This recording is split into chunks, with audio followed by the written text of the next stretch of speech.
Wow, would you believe it? We're back and back again. Welcome back. It's season 4 of East Got Game, where we give you the X's, the O's, and the insights of NBL 1 East.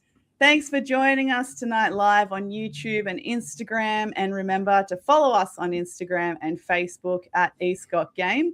Or you can continue to find our episodes on your preferred streaming platforms. And while you're there, check out Cut to the Chase podcast featuring the Bankstown Bruin himself, Jason Kadee, and It's a Cole World, a podcast by Beck Cole.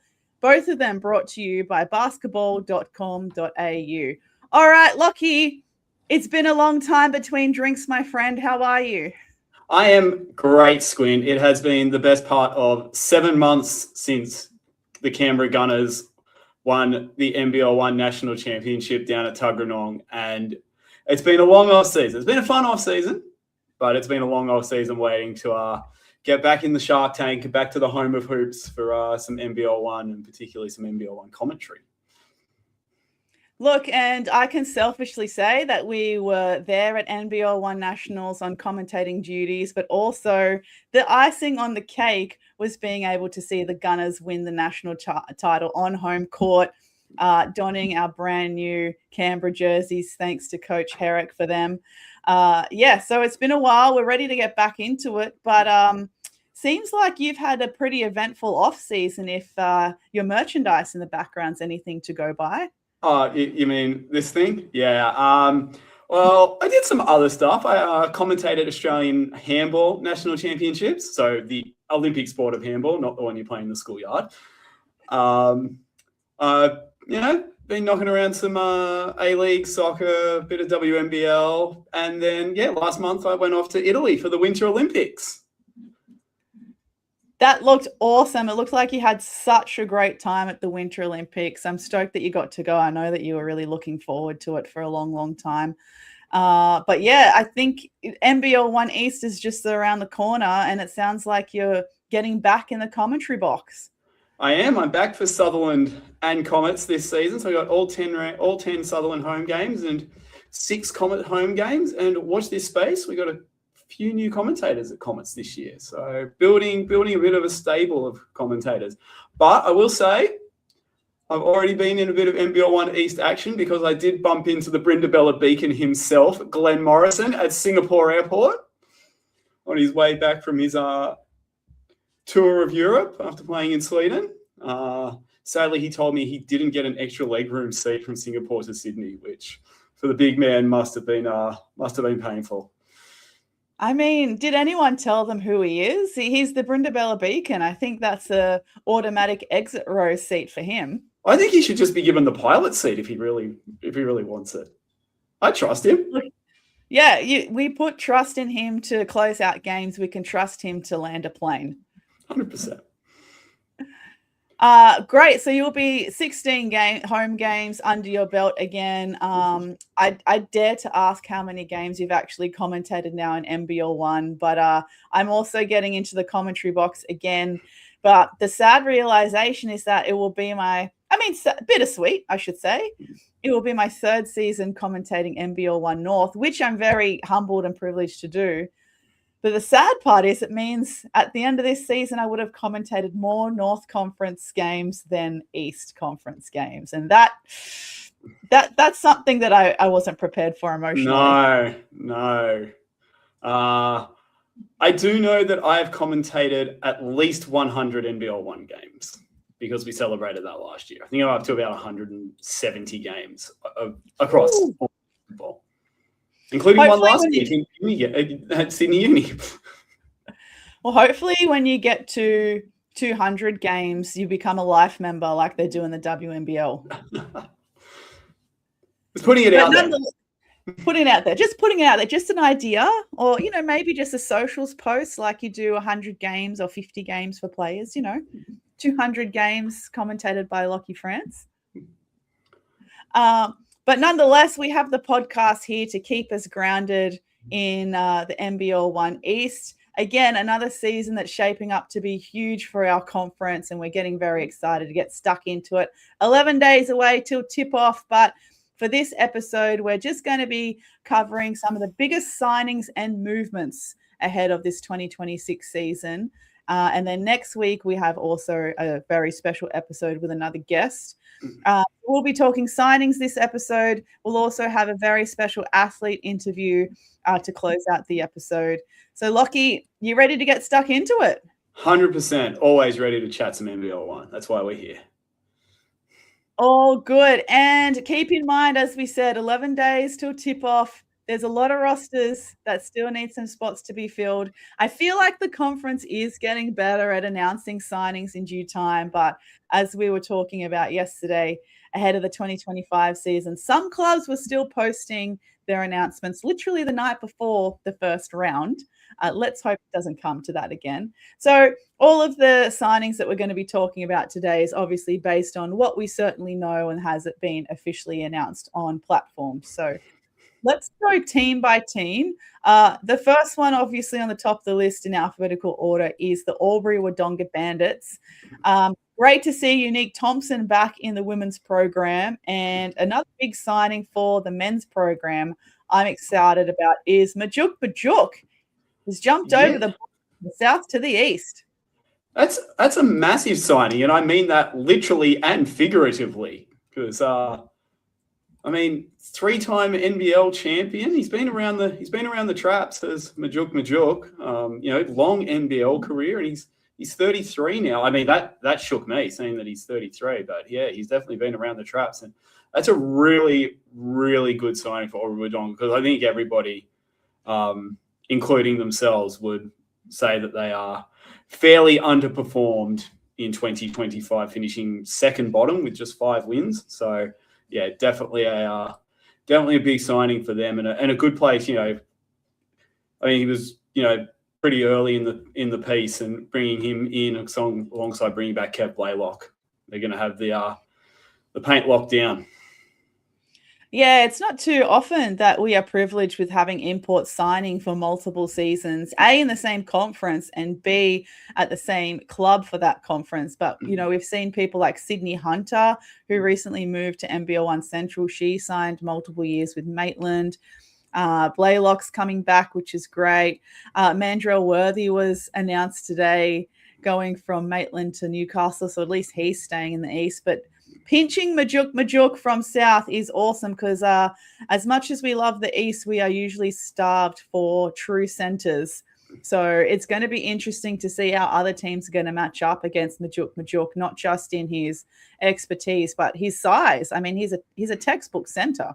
He is. He's what is he? He's listed at 6'11" and 112 kilos, according to Wikipedia, and I'll believe every centimeter and kilogram of that.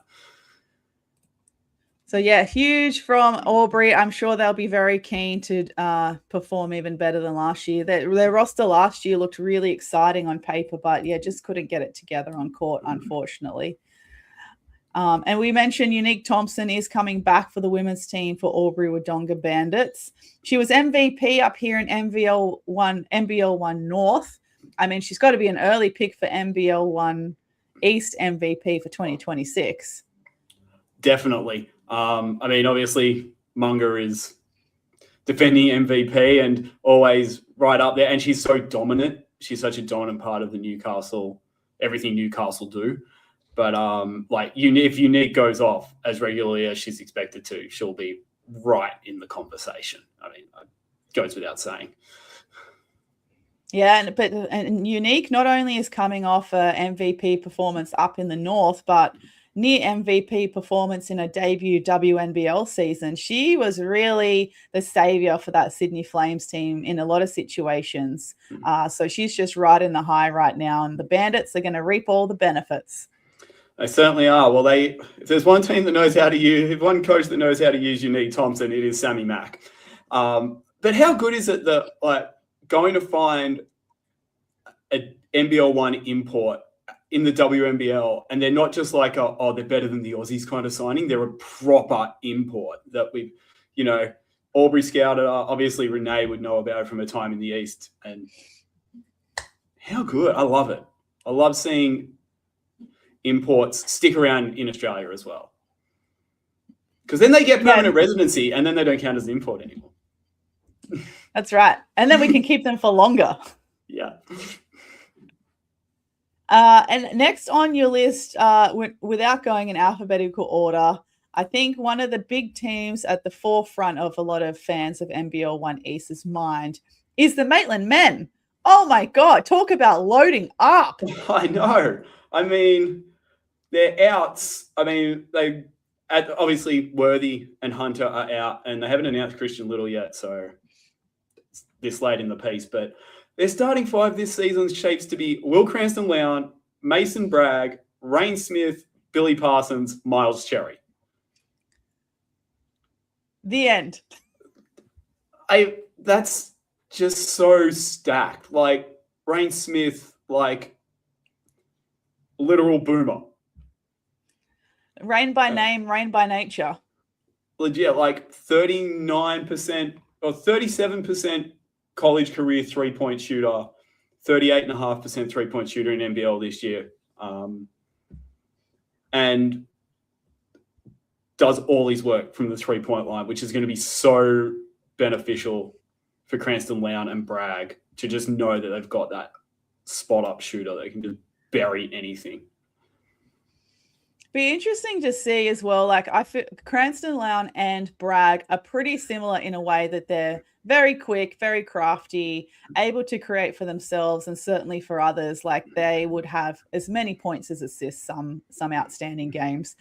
So on paper, having those two and then Rain in the mix might seem like a little bit too much, too many cooks spoiling the broth. But I think as individuals, I don't think any of them are going to care who's scoring 30 on the night. They just want to win. 100%. And like Will has said as much. And I think that's the whole Maitland culture. And I mean, a lot of teams say that, oh, we don't care who does the scoring. We just want to win until you get out there and some guy's trying to go off for 50 and they get blown out because he gets stopped dead every time. And it's not something I've ever seen from Mason Bragg or Will Cranston-Lown. If they go 20-7 points and assists or 7-20 points and assists, they don't care.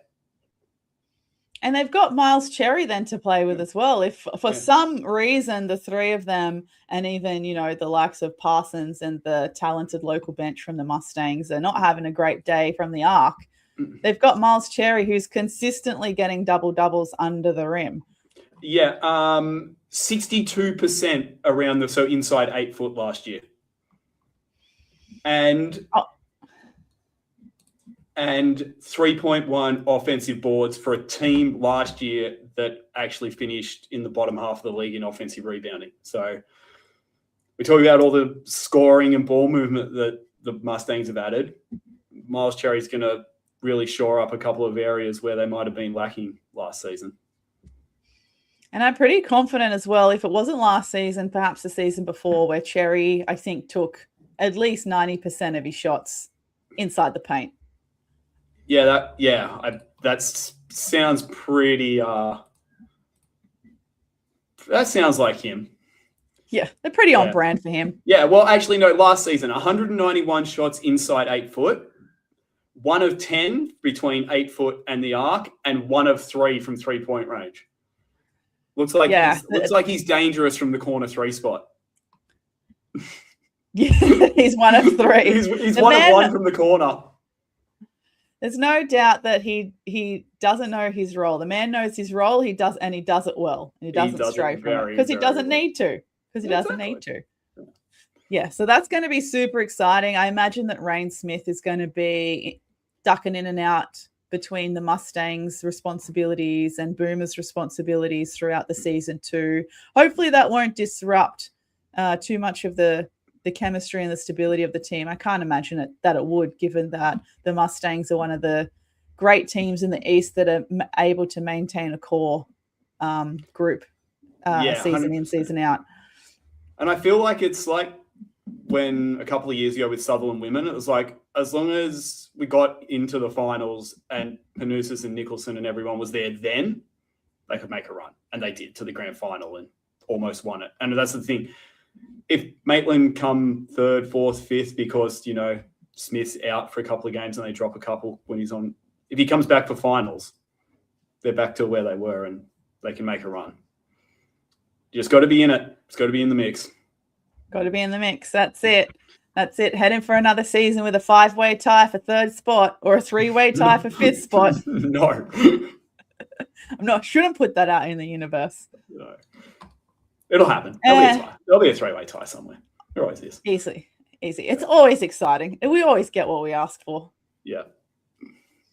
But another team, perhaps, as your notes very well put it, perhaps overshadowed by the Maitland news, but some massive names, is the Bankstown Bruins. And side note, I would like to give props to the Bankstown Bruins organization and social media team for releasing their roster in such due timing. But yeah, who's standing out for you on this roster? Well, the standout player in this roster of everyone they signed is Alex Higgins-Titcher. But the standout move is getting Anthony Mundine III from Comets. Because you've signed a very good player who's been at Comets for a long time, and you've weakened another East team in the process who were already reeling from not having Bawali Bales and probably Dave O'Hickey by the looks of it. So, but yeah, I think we've got to talk about Alex Higgins-Titcher because he is now, he played in the Summer League and he's also now a legitimate NBL player. I know he was injured this year, but he's playing 15, 20 minutes every time he suits up. So he's just gone forward in leaps and bounds, and he's very good at leaping and bounding. Yeah, he is. And in the green and gold as well for the Kangaroos. Yes. So it's kind of cool. This feels like a great fairy tale story in a sense for us as East fans, knowing that we got to watch him from the inaugural season. We got to see him win Defensive Player of the Year not soon after, and he's just absolutely flourished ever since then. Yeah, went up to Cairns, played NBL 1 North as well, and now back in the East. People were saying, he doesn't play in the East anymore. Why are you hyping him? Well, now he's back, and we're going to hype him some more.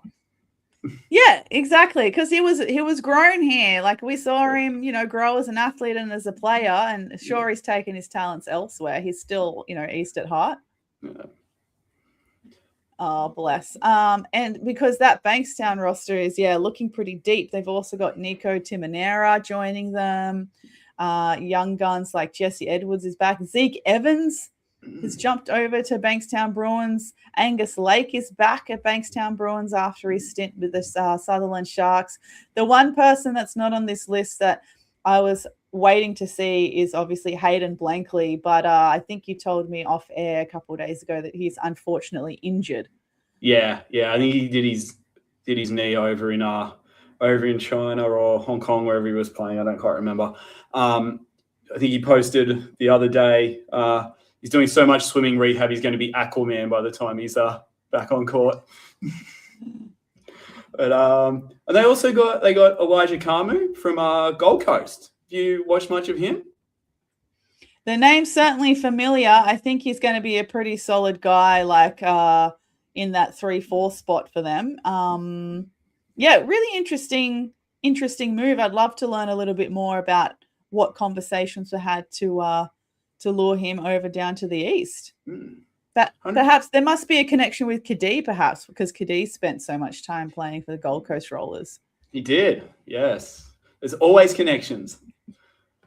If you ever can't figure out why a player's joined, just think of other players at the club who might have a way to get him there. It's a very small basketball world. As much as it is a world game, it's a very small basketball world. It is. And they've picked up an import in Tedrick Wolf, who's been playing in Norway and averaging 26 points per game on 65% shooting from 2-point range. Standing 6'5". So very interested to see what he can bring. Might hopefully see him at the Blitz this weekend. Hopefully see all these guys at the Blitz this weekend. Yeah. It'd be really interesting to see who shows out, who shows up for the Blitz, what teams are going to be testing using that preseason opportunity. Well, they do have I think they have some compulsory sessions during the Blitz that players have to go to. So even if they're not playing, they might still be around the traps. So still might learn a little bit from our players who aren't announced. Yeah, as a keep your eyes peeled for the scoops, because sometimes people will pop up on their Instagram story, their roster, and very kindly tag them all, which helps us nerds in this podcast game that are desperate to know the rosters. So thanks for putting up stuff like that on socials. You know who you are. Should we talk about the Bankstown women while we're on the subject of the Bruins? Absolutely. Let's talk about the Bankstown women. And I should say our props before to Bankstown for their announcements. And I do appreciate sincerely how the announcements of their roster between the men's and the women's program are really even, because sometimes you'll see clubs just do men and then a drizzle of women. Bankstown, all over it. I was to say, back and forth. I think they've announced, just looking at the roster tracker, pretty much even numbers. Mm-hmm. Yeah. Numbers that include Davida Dale. They got her this year. Woo! They were meant to have her last year, got injured, and now, she was Defensive Player of the Year in 24 in the Women's League. Mm-hmm. She averaged 17.9 points per game for Comets, 5.2 assists, 9.7 rebounds, and 5.6 steals. And so many of them were just like NFL intercept style of players trying to throw passes to the corner. And in the end, I'm talking as a commentator for Comets, you got frustrated at the opposition for throwing the pass, even though you want Comets to win the game. It's like, and you could stop it. You can see it unfold in front of you. It's almost like predicting the future and going in slow motion where the pass is already in the air and you're just like, no, but you can't do anything to stop it. Pretty much. And one thing I noticed about Bankstown is their rebounding rate was actually quite low last season. And you think of a team like Albury-Wodonga last year, their rebounding rate wasn't great. And Sammy Mack said to himself, but we shot like 1 billion threes a game. How are we going to rebound when everybody's on the perimeter? Well, Bankstown weren't shooting a lot of threes. Like obviously with Charlotte there, they were shooting them, but they weren't shooting them massively. They were actually pretty low, and they were low in rebounding. So it wasn't a style of play thing. And to get a guard that pulls the ball down 9.7 times per game, in addition to everything else she can do, that's massive. Mm-hmm. Yeah. So it's going to be a great return for Davida Dale back into the East as well. It'd be interesting to see if she can reclaim the Defensive Player of the Year title. Yeah, it's a pretty stacked field generally, but I'm very interested to because her running mate this year will be Talia Tupaia. Yeah, how do you think that's going to play out on court, those two together? I think it's going to be hell for opposition backcourts. That is the main thing. I was noticing going through the rosters, and there's been a few announcements since, so it's not as bad. I feel like there's a few rosters, probably a fair number of rosters where you think they go like pretty good 1 to 7, and then you're like, maybe there's a bit of a drop-off on some of them. And Bankstown could win games almost purely through getting the opposition in foul trouble. Mm-hmm. Talia Tupaia took 60% as many free throws as she had field goal attempts last year. She was just bullying people for Inner West. I know she had the absolute keys to the offense, but still. Yeah. That's an outrageous statistic. That is so impressive where she's like, look, you're not going to give me a clean shot. I'll just do it from the line instead. Exactly. And she shoots 84% at the line. That is easy money. Easy money. Yeah. That is like buying a vending machine and just watching the cash roll in. Yeah.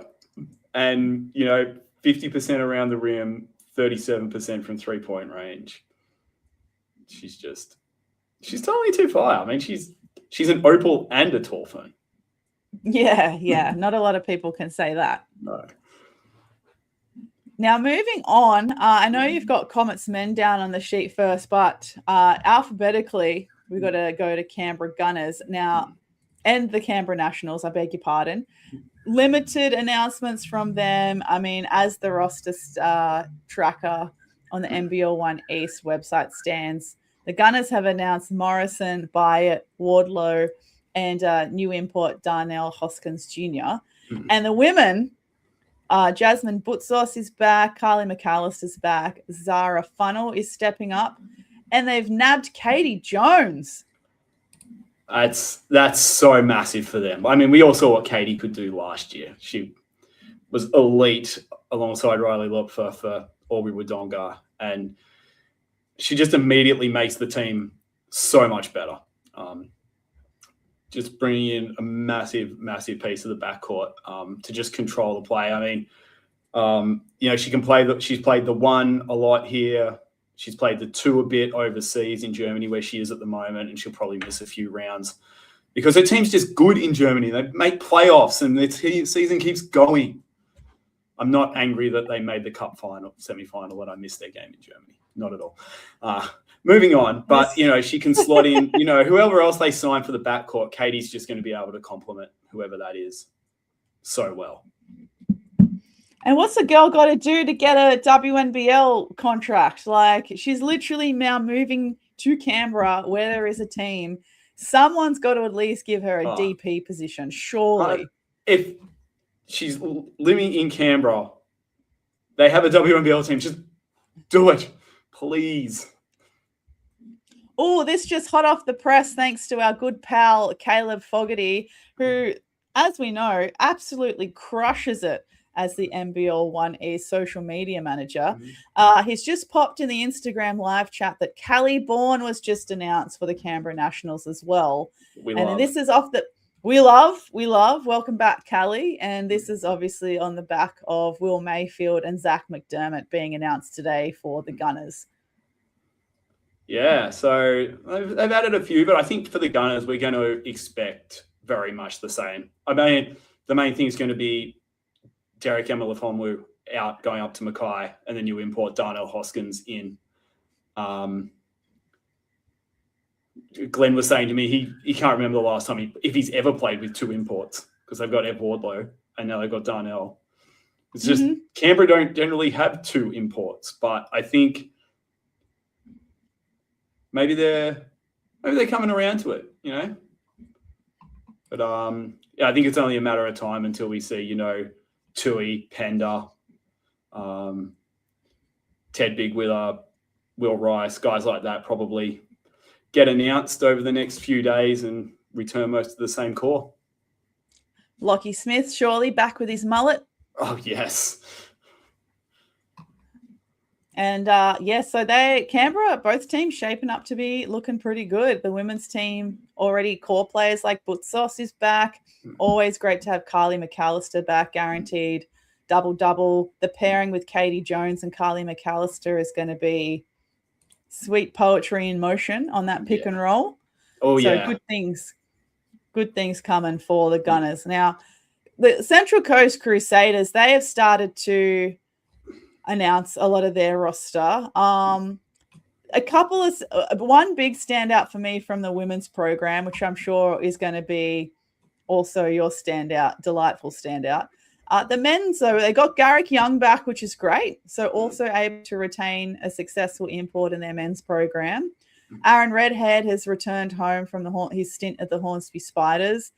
They've got, obviously, the local core in Cassidy, Schwade, Gunderson, Bailey, and Mini Gunderson. So yes. They've got Gunderson 1 and 2, Hayden and Lachlan. Now, Lachlan's the middle of the 3 Gunderson boys that's now coming up from Youth League. But who do you think? Who have I left out of that men's roster that we should be getting excited about? It's got to be our boy Reef, doesn't it? Our boy Reef. Oh, I was really happy to see that Sharif Saipea is making the move to Central Coast Crusaders. I know that Coach Miko is going to look after him very well, and I hope that he thrives in that system down there. A lot of run and gun. They love to run and gun down there. They love to shoot the 3 ball. Sharif is going to do a great job being able to create for his teammates, which I think they were probably missing a little bit of last season. But Sharif out onto the coast. Yeah, and they got an import over from the West in AJ Wilson, and half his highlights were running the floor and dunking. So you want to get someone who can get out and run, and a team that wants a guy who can get out and run. Happy days. Now, as good as this existing roster is for the men's program, I am a bit worried they won't have enough rim protection because I think Lino won't be returning to Crusaders as far as I know. So that may be a bit of an issue for them, but we'll see. We'll see how we go. The roster isn't fully announced yet. Yeah, that's what we keep saying. Yeah, teams still got a few aces up the sleeve. As for the Crusaders women, obviously Danica Rowe is back, which is great after having her second baby. So congratulations to her. But also Tristan Black. Trista, I love Tris so much. She's certainly announced a great signing. She's had the most of her success before it was NBL 1, when it was still Waratah Championship League, with the North Bears winning, however many chips that she was able to win in that program. And one at Hornsby. And one at Hornsby, correct. 2014. That was the first grand final I ever went to. Hornsby. Who did they play against? They played Casey Samuels, Jamie Samuels, and Hills up at Maitland. And Casey Samuels played 4 games that weekend. Hills made the grand final in Youth League and Waratah Champ, and she played all 4 games. Yikes. But Hornsby got over the top of them in the grand final. Awesome. Yeah, so Tristan Black is back. That's a huge get for the Crusaders. I mean, I know that she's going to be as productive as possible on court, but even just for the culture signing, she's going to be setting a really good example for some of the existing players, some of the new players coming into the program, like Bridget Williams and Kiza Maltezo. But there's a lot of young youth league players that they're starting to integrate into this program. So having someone like Tristan is going to set a very good standard and culture, hopefully for the sustainability of that program too. Yeah, 100%. Yeah, I mean, anytime you talk about bringing youth league players through, you need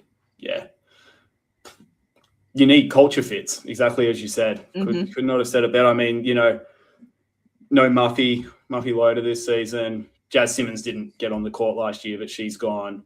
I mean, a lot of experience, not returning by the looks of things. Yes, and Jazz Forcadia is obviously not returning because she is about to have her first baby. Yay! We love the next gen of our favourite hoopers. We certainly do.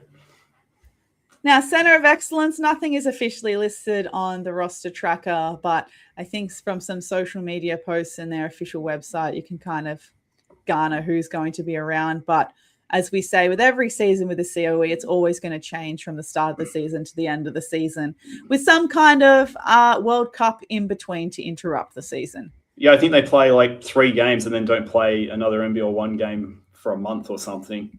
I think probably that happens twice throughout the year. And when they only carry 12, so, any injury or a couple of injuries and suddenly you've got people flying in and then half the team graduates with 6 weeks left in the season anyway. And they'll look good to start with. Yeah. They'll look good. To start with. Yeah. Now, next on your list, do you want to keep going alphabetical order or do you want to jump to we may as well. We're already here. It's easy to scroll down the roster tracker that way. Yes. Hills Hornets. Again, another program that has been able to retain a lot of local talent and add some key pieces. Tell me about the men's existing roster at the moment. So they got Meek Payne coming back, Liam Moss coming back, Paif Momoisia, Jacob Foy, Saxon Orsini. So, that's a real good solid core. It's, it's a few local boys and a couple of guys who have been there for a while, Paif and Meek, obviously not Hills Jr. Neither's Liam. Hills Jr. I think Saxon's the only Hills Jr. out of the 5, but they're all coming back and they're longer they're there, the more embedded they get. But they picked up a second import in Sean Stewart from over. We're just pilfering from the West this season, are we? We got Sean Stewart as well as AJ Wilson for the Crusaders. So he comes over from the Goldfields Giants, and he should slot into the backcourt. And they picked up Gun Majak from Bankstown, who first game we reviewed last year. He was just swatting shots for fun, if I remember correctly. I think he had 3 blocks in the first 7 minutes. Yes, you are definitely remembering that correctly. Yeah. So he should be a great addition. They've got a couple of guys up from Victoria, and Ned Carr and Ollie Lindblad, trying to get some more minutes. And I really like the signing of Josh Payne from North. Good to see guys stepping out. We've seen, especially between those northern side of Sydney clubs, like we saw those, like Jamie Munro moved to get more minutes, and now Josh Payne's gone to Hills. And those guys are just looking to get a bit more minutes and jumping clubs to somewhere else nearby, and more power to them. And I was told the other day that Josh Payne put up 40 in a University Basketball League grand final a couple of years ago. Yikes. Yeah. Due for a breakout. Yeah. So I think they'll trip a few people up, will the Hornets. They've made good additions, and probably, the right additions. If you think like last year they had Dengak for a while, they haven't announced Paul Taco, so getting someone like Majak to patrol the paint, bit of rim protection, is a very, very good idea, a good signing. And the women's team have been able to retain Jade Kirasomi, who is just about to finish her Tall Ferns debut at the FIBA Women's World Cup qualifiers that are about to wrap up in the next couple of days. Shez is coming back, thankfully. It's great to see Shez back at the redemption season for her after she was unfortunately suffered an injury in the first round of the 2025 season. And Taryn Marnie is coming back to the Hills Hornets. I thought Taryn Marnie was going to Hornsby. Well, according to the roster tracker, she is going to Hills. Oh. Because she was at Hornsby last season. But maybe that's something we can clarify a little bit later. Yes, it is. But I'm psyched that they've got Cherie back. That's massive for them. It's worth remembering as well that despite how they finished last year, when they had both their imports, Hills were 5-5 in those games when they had Kennedy Johnson and Liz Smith.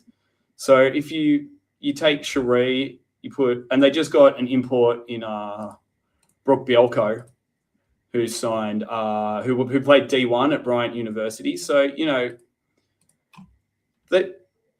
I think they're better than they were last year already. But I do think that we need to put aside the fact they finished 7-13, because they were 5-5 when they had 2 imports last year, and now they've got Cherie back and an import.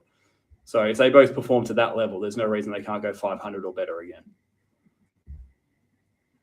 Yeah, definitely. Things shaping up nicely over there. And again, more signings to be announced. But Hornsby, yeah? Sorry, they've got Ella Gale back, which I think is massive, because every player that averaged a double-double in the Women's League last year was either an import, had WNBL experience either as a DP or a full roster player, or they were named Satea Fagan, or they were Ella Gale.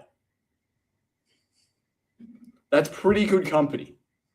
Yeah, very good company. Very, very good company. That's also a really excellent, outstanding stat, as it were, that you found out next to the one you mentioned earlier about Talia Tupaya getting to the free throw line. Yeah. And then, Hornsby Ku-ring-gai Spiders. Daniel Titus is back for the Spiders, which I think was another good, a good get. And I know that I think Stephen Hall is actually off to college, I think, and I don't think he's been officially announced. Yeah, I saw he announced he's committed to a college, but I didn't see a departure date. But like you said, he hasn't been announced for the Spiders either. So where is that Spiders media manager? I know who you are. Yeah. Yeah, you got to give us a little bit more. We were already getting so many great announcements and signings, particularly on the women's side, but we're greedy. We want more. We want the full roster. Yeah. But this women's team, Titus is probably my standout signing. I don't know too much about these imports, though, from the men's side. Have you had time to look into them just yet? I've had a little bit of a look at Mike's Connolly because he's young. Mm-hmm. Like, he's real young. He was playing in the under-20s league, like the European under-20s youth basketball league last year. So, like, coming over isn't like, you're an import and you're 20. I mean, obviously, they must have huge raps on him, but like that's a big call from the club. Mm-hmm. So I really hope he want him to really do well. I hope he does. It's just, it's not something you see a lot. Like, we see players like first year out of college maybe, but not, take the European path and then come to NBL 1 straight out of youth under 20s. I think he played in the Spanish. I think he did double duty a bit maybe in the Spanish lower divisions as well. But he was killing it there, 20.5 points per game and 25 points a game in the under 20 European league. So can't say I watch either of those leagues too much, so I don't really have a full gauge on the difference in level, but someone's got to put the ball in the basket, and it was him. Mm-hmm. Yeah, when you say you don't watch those leagues too much, let's be real. There's just way too much basketball to watch sometimes. It's impossible to stay across everything. Exactly. This women's team, though, they are loading up. Jessie May Hall is back. Dayla Walker, Nicole Hutchins, Nikki Sainsbury, back. Ayana Bay, back. Adding 2 absolute superstars from opposition teams from last season just to put this women's team surely in top 8 contention. Oh, definitely. Definitely. Christina Moore, 28.1 points a game for Inner West last year and 8.2 rebounds. And Ruby Perkins, 3rd leading scorer for North, despite not starting a game and playing 24 minutes a night. Ruby Perkins is just coming off her DP season with the Sydney Flames as well. But for those who haven't had the privilege of watching Jessie May Hall and Ruby Perkins play together, so you think that they're good as individuals? Have you seen them play together? It is like our own version of the Bash Brothers. They got that gold medal for a reason.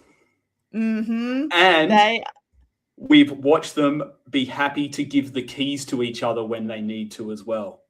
I think that's the biggest thing. You think second half of that national championship grand final, Ruby was feeling it and Ruby got to go. That's right. I think they both averaged almost identical points for the tournament. So they just, whoever's feeling it in a quarter and a half in a game, they can play together. And that's New South Wales Metro. They were able to transfer that chemistry with each other and compatibility when they also played for Australia together as well over in, I think it was at least an Asia Cup they played together. This is a really great duo. Like, it has potential to be like a historic duo. If they continue on this path, if they go all the way to the Opals together, they could be like a historic duo, like a Michelle Timms, Shelley Sandy kind of duo, a Christy Harrow, a Lauren Jackson, Penny Taylor. Like, they've got huge potential as a duo, as individuals, obviously, but as a duo, it's just the potential storyline that could, there are, they're both leaving for college soon, well, hopefully at the end of this season. They'll do their years, hopefully both come back, and I imagine that was part of the incentive for Ruby to go over to Hornsby, was that opportunity one last time playing together before they do go to their respective college careers. Love the story. All starts in the East. It does. And it's funny, like, when you think about Ruby, like, in that North team, it's hard to say Ruby Perkins is ever really under the radar, but because she didn't start a game, it feels like there were like other players doing a lot more, but she was doing plenty for them. Mm-hmm. Yeah. Absolutely. Yeah. Especially when I think she initially started playing NBL 1 for North, she was brought in almost as injury replacement and then ended up playing like at least 18 minutes a game. Yeah. Yeah. All right. Moving along now to the Illawarra Hawks, the men's team again with a pretty healthy looking roster, being able to retain Todd Blanchfield. I think he signed for an extra 2 seasons, right? Yeah. Yeah. And now they've been able to retain Mason Peatling from the NBL season. He's staying put for the NBL 1 East season. So welcome to the East, Mason. Matt Mims is back. Massimo Hobbs, Jonah Flynn, Harley Kent, and our favorite, Sweet Chili Philly. He's back. So between Sweet Chili Philly and Mason, they've got some big bodies there because there's still a couple haven't been, like CJ Moran hasn't been announced. They've lost Kobe McDowell-White. He's off to Cairns. But, yeah, between Blanchfield, Philly, and Mason, they certainly got probably the 3 through 5. Or with Matt Mims there as well, they probably got the 2 through 5 sorted at this stage. And for those that don't know, Sweet Chili Philly is? Phil DePush. Of course. So he was over at North Adelaide last season after being a legend at Illawarra. Yeah, so it's great to have him back in the East. Again, loading up, already looking like potential top 4 team. Women's team, though, that's kind of making a couple of changes. Tell me what you think about the women's side for Illawarra. Well, so Kiara Bell's gone up to Sunshine Coast. Ella Dent has left for greener pastures. No, I'm just kidding. Left for Sutherland. But they got Darcy Rees from South Australia, which I thought was a bit of a turn up for the books. Didn't expect that. Don't know what if there's a connection there, but that was very interesting to see. And then Una Jovanovic from TCU. So a couple of new signings, and managed to get Hannah Lomu over from Centre of Excellence. I think she was a Centre of Excellence injury replacement last year, and she's from Canberra, daughter of former NRL player Andrew Lomu. Excellent. Yeah, so good things happening for the women's side too, which we love to see. And obviously Darcy Rees of the pedigree of Paul Rees, for those old NBL fans out there, sister of Kelsey Rees, who was just in the suited up for her debut WNBL season with the Bendigo Spirit. Finished her college career at Oregon State. She did really well with Bendigo as well. So coming from a good basketball family. And Darcy actually played at Washington. She played a college ball at Washington. So that's you know who else played at Washington? Kelsey Plum. Sammy Whitcomb. Yes. That's some pretty big names. That's just 2 of them. So, it's a big school. So so she's definitely got plenty of pedigree. Very, very interested to see how they go. Yes, because they do have to replace Bell, Lauren Gatwood, Lauren Sparks for us old heads, gone, and they haven't re-announced Subasa Nisbet yet. But I imagine they will eventually announce Sophie Johnston if Matt Mims is there and they're well and truly entrenched into the war. I think it's only a matter of time till they announce Sophie Johnston. Yeah. If she's playing, it'll be for Illawarra. For sure. Inner West Bulls, probably one of the clubs that we were starved for any kind of, particularly women's roster signings last season. But they have, gotten ahead this season and have announced more players on the men's side than the women's side. But the men's side, there are a few interesting kind of changes to that last year's roster. Quite a few leaving, but they've been able to recruit pretty well. They have, and it was tumultuous last season. They had a mid-season coaching change, and it never really all came together for the Bulls. They got Tony Tolivai back to lead from the front, and Jasper Rentoy's back after he was at Albury Wodonga for a short period. Kobe Shannon, I think that's a really interesting signing because I liked him at Bankstown. I liked him at Newcastle. And I think, now he's back.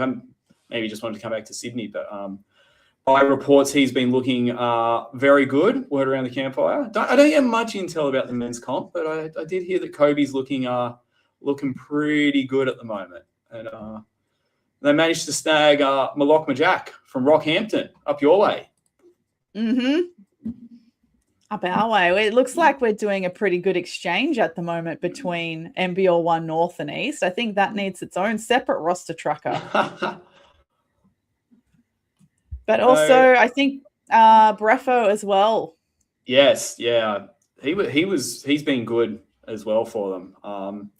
I think, last year they just didn't put it together. There was nothing wrong with the roster. And I think this year, once again, they've just got to put it together. I mean, the big thing is Max Clark and Mirko Jeric and Ramon Cow are all gone, but they've, Clark and Jeric just haven't been announced to anywhere, as far as I can tell. Anywhere. Yeah. But they still put together, this is a good, solid roster. And the guys they've got from interstate performed interstate, Majak, Bleachmore, and McKenny. So. Mm-hmm. And the women's side, they have lost their two big guns from the 2025 season in Talia Tupaya and Christina Moore. They've been able to retain Mizuki Wakamatsu and Taylor Levy. Wait, did Taylor Levy play for them last year?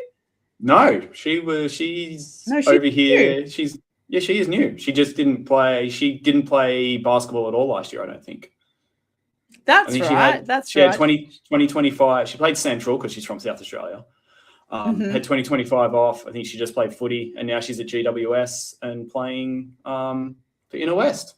Similarly to what Courtney Murphy did playing for Hornsby last year. Yeah, so that's a really good get for the Inner West Bulls.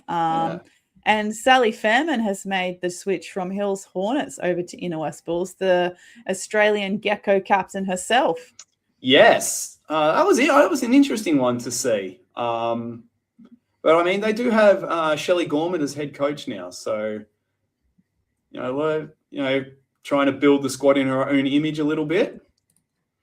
But they need to stop changing coaches. They need to – hopefully Shelley can be there for a good few seasons and be given the leash to build a roster in her own image. Because just losing Talia Tupaya and Christina Moore, you're almost back to square one straight away. Regardless of who else you've got, you'll have to replace them, and that can take a bit of time. And Levy's a good start. And Jennifer Miley, who was a star for Bankstown Youth League and pretty decent in NBL 1 a couple of years ago. Young kid. So got a few pieces. Would like to see a couple more, but Taylor was averaging good numbers in Central, so yeah, good first signing, good first big name signing for the Bulls. And as an aside, are they still the Inner West Bulls or are they just Bulls basketball? That's they've been branded as Bulls basketball. So please tell us how we should be referencing you. Yeah. Are you still called the Inner West Bulls at NBL 1 level? That's a great question. Good question. Maybe we need to table that for our next episode when we have our special guest to give us some insights, and they might know the ins and outs of what's going on there. So we've already touched on the Maitland Mustang men's team. We didn't touch on the women's team. Again, in great Maitland fashion, they've been able to retain some local talent in Rachel Williams, Abby McGregor, of course. Casey Newbert is coming back as one of their imports. I mean, I know that Shaq Riley is also re-signed, but she's just not on the roster tracker. I think she re-signed so long ago that you can't scroll back that far on Instagram anymore. Yeah, that's right. It's way too deep in the grid. Way too deep. But yeah, I think the biggest get is Sarah Matthews going from Crew to the Stangers. Yeah, 100%. And I mean, with Mila Woskovic going over to West and Sid Hunter, as you mentioned before, going to Central, they needed to reload. And getting Sezi that's huge. I mean, we've seen what she can do over a good few years in this league. She's had her injury troubles, but at her best, she is next level. Yeah. And she knows Will Granger very well. She would have played with a lot of the other players really well. And of course, Shaq. I think it was only a matter of time until Ceci jumped over to Crusaders, given that her twin brother Ben has been, jumped from Crusaders to Mustangs, given that her brother Ben has been playing for the Mustangs the last few seasons. Yeah. I tried to get Emily. I tried to tell Emily she needs to come out of retirement. If Lexi Plater can drive from Coffs Harbour, Emily, you can drive from Coonabarra Brand. Sorry. She wasn't having a bar of it, though. She said she was done. And Manly Warringah Sea Eagles doing classic Manly Warringah Sea Eagles things. The family is still strong in the men's and women's sides, but who's standing out for you in terms of movers and shakers? It's got to be the two new imports, Quinn Slazinski and Emmanuel Shimanga, especially with Mason Bragg going to Maitland. Matt Eldridge just not returning. We haven't heard about Preston. Well, he won't be at Manly because they've got two imports now. But it's a lot is going to hinge on these two new imports firing just as much as their previous imports. Have. Shimanga is listed at a legit 7-footer. I think he's out of Montreal, actually. Played for New Mexico State, so a Canadian. I'm very happy with that. And then Quinn Slazinski is played in Portugal. He's listed as 6'9", but a guard. A 6'9" guard in NBL 1. And NBL 1 East. Yeah. He's listed as 6'9" in the Instagram post from Manly. He's listed as 6'7" in various other places, though. But still, 6'7's a big boy to be playing in the backcourt in NBL 1 East. And how fun is it going to be to commentate a name like Slazinski? And I actually get Manly this year. Well, there you go. You'll be fired up, ready to go with some zingers when you get to announce Slazinski. Yeah. But, I mean, as you said, the family's back. There's a lot of, Stefan Valkovic, Zay Lee, Ollie Hammond, and then Giddens and Munro, moving over from Hills a couple of seasons ago. They're well and truly entrenched. Jake Hyman, Zach Kimball. Probably one of those teams I was mentioning that might want one more piece, maybe two more pieces, just to, shore things up a little bit. But Lee, Slazinski, Shimanga is a very good start. And the family is still strong in the women's side as well for Manly Warringah. Tell me about it.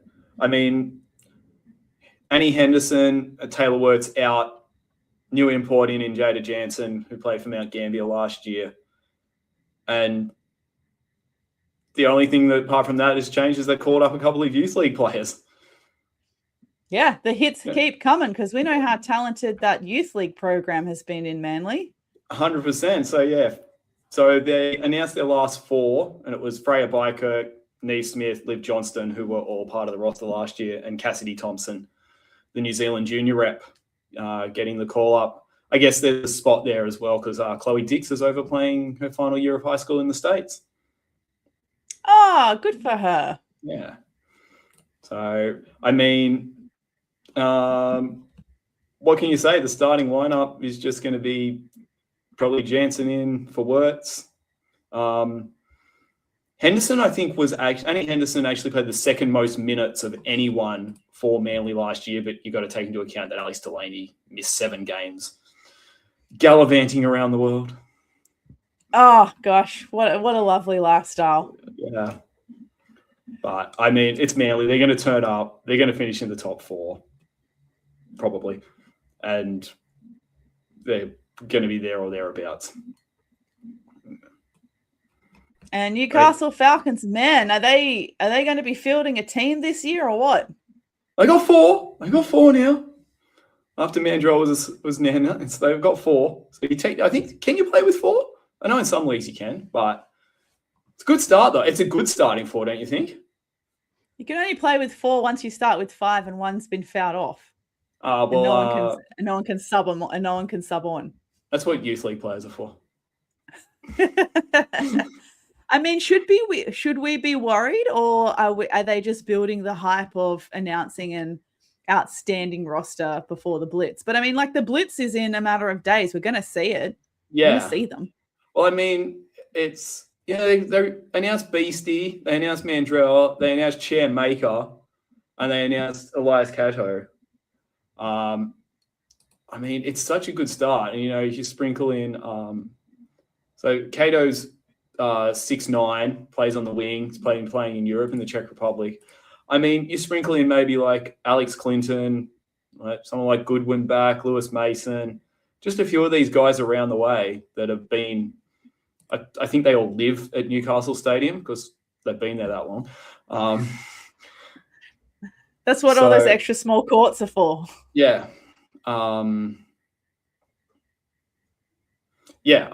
They've built a really good start. First 4 names that have been announced are really good. We just got to see who the rest of them are going to be. I mean, they're a team that wants to do better. I think they would, by their own admission, say they've underperformed for the last few seasons. And they've got to replace Cherry. That's going to be the big one. He's like, we talked about him at length for Maitland. Like, he's also what he does makes him so hard to replace. His touch around the basket is so good. And like you said, he knows his role and he plays his role. And that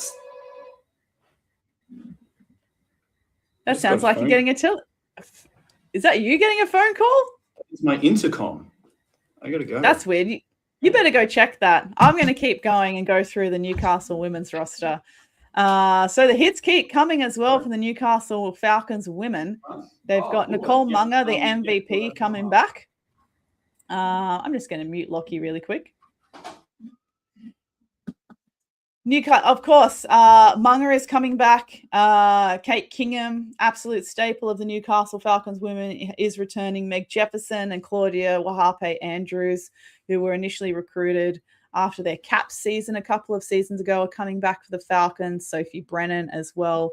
Youngsters like Holly Keeble. I think the big signing, though, in terms of movers and shakers when it comes to the Newcastle Falcons women, is Mia Heide, who suited up for the Penrith Panthers last year, was probably a pretty confident contender for All-Star 5. Perhaps if her team were higher on the ladder, she probably would have either gotten more votes. But she was a rebounding machine. So watching the likes of Nicole Munger, even Kate Kingham on a pick and roll with Mia Heide is going to be very exciting. I'm personally looking forward to the relationship and the play between Mia Heide and Meg Jefferson in the 5 spot and the 4 spot respectively. Or look, they can even switch between the two. They're both that versatile. So I think Newcastle have done very well to secure some extra rim protection and some more points in the paint with that signing. And while Lockie's still away, we will keep rolling on to the North Bears. Oh, nope. He's heard North Bears. He's heard North Bears and he's back in action. We're talking about the North Bears? Yeah. I mean, the timing was perfect. I said my 2 cents about the Newcastle Falcons women with the addition of Mia Heide, and we were just about to roll onto the North Bears, and here you are with your Nebraska jersey. It is my Nebraska jersey because the North Bears have signed Jaz Shelley. Which it still blows my mind. Like, I can't believe that Jaz Shelley is coming to the NBL 1 East. I know, right? It's so good. And alongside Sapphire's gold medal teammate, Jazz Simmons. Oh, yeah, reunited. Jazz and Jazz squared. We were getting excited about Ruby Perkins and Jessie May Hall being together. We need to get just as excited for Jazz and Jazz. Jazz squared. You like jazz? Yeah. Well, you're going to learn to like jazz.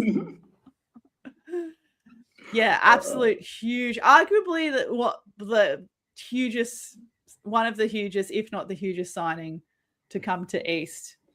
In terms of, I guess, the caliber of player she is, the culture she brings, but also just like the total surprise of Jaz Shelley even considering coming to NBL 1 East. That's the thing. Like, we've had players with higher pedigree play in this league. No, but like we've got Lauren Nicholson in the league, but Lauren Nicholson is a Sutherland junior. We fully expect her to turn up every year and play for Sutherland. You know, okay, maybe LJ was a bit out of the blue, but you know, but yeah, for Jazz Shelley, Vic Country. I know there's not really a club in her part of Vic Country, but like she's Victorian through and through. And to come and play in the East, where like the only club that could beat her Geelong team last year was the eventual national champions Knox. And look what they did to the East champion, and she still wants to come and play in this league. So yeah. Mm-hmm.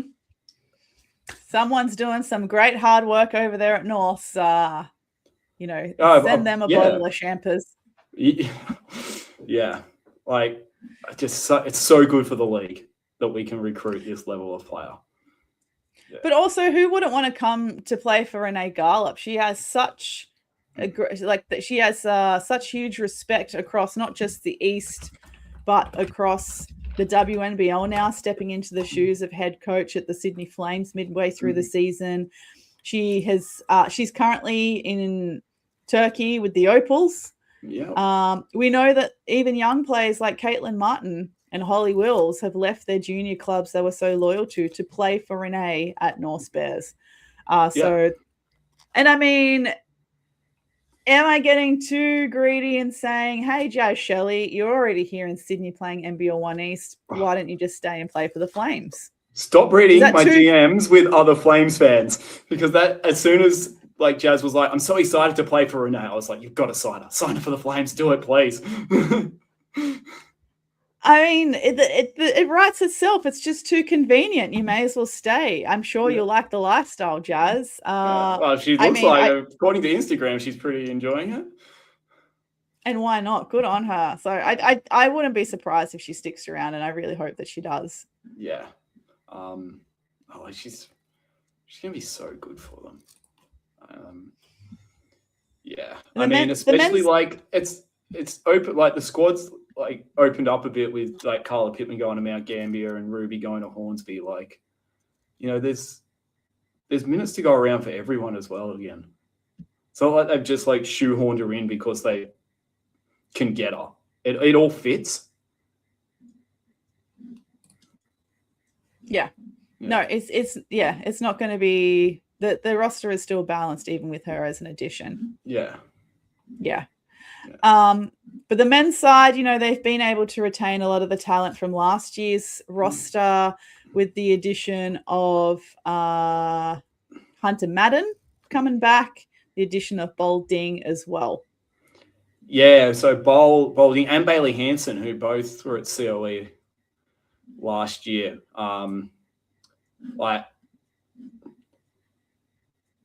They should at least get to where they were last year. If not, like I know a lot of other teams have improved, but they should make the finals and at least host a home elimination final, if not nudge top four. Mm-hmm. It's just it's so consistent. Like the roster's so consistent, as you said. They brought just about everyone back except Austin Patterson, the import. Yeah, no, it's looking very, very good. Very good indeed. And now let's move on quickly to Penrith Panthers. Anything outstanding to you in either of men's or women's roster? Yeah, where they're playing their home games. Sorry. Mm-hmm. That's got to be tough. Like the big thing is like losing Zeke Evans. That's the I think it's who they haven't announced yet. That's kind of or who's left and who hasn't been announced yet. Like they haven't announced Jaden or Caleb for Tuifa Amoe. Zeke's gone to Bankstown. And it's hard. They're playing their home games at Minto, Hawkesbury, and Stanhope Gardens.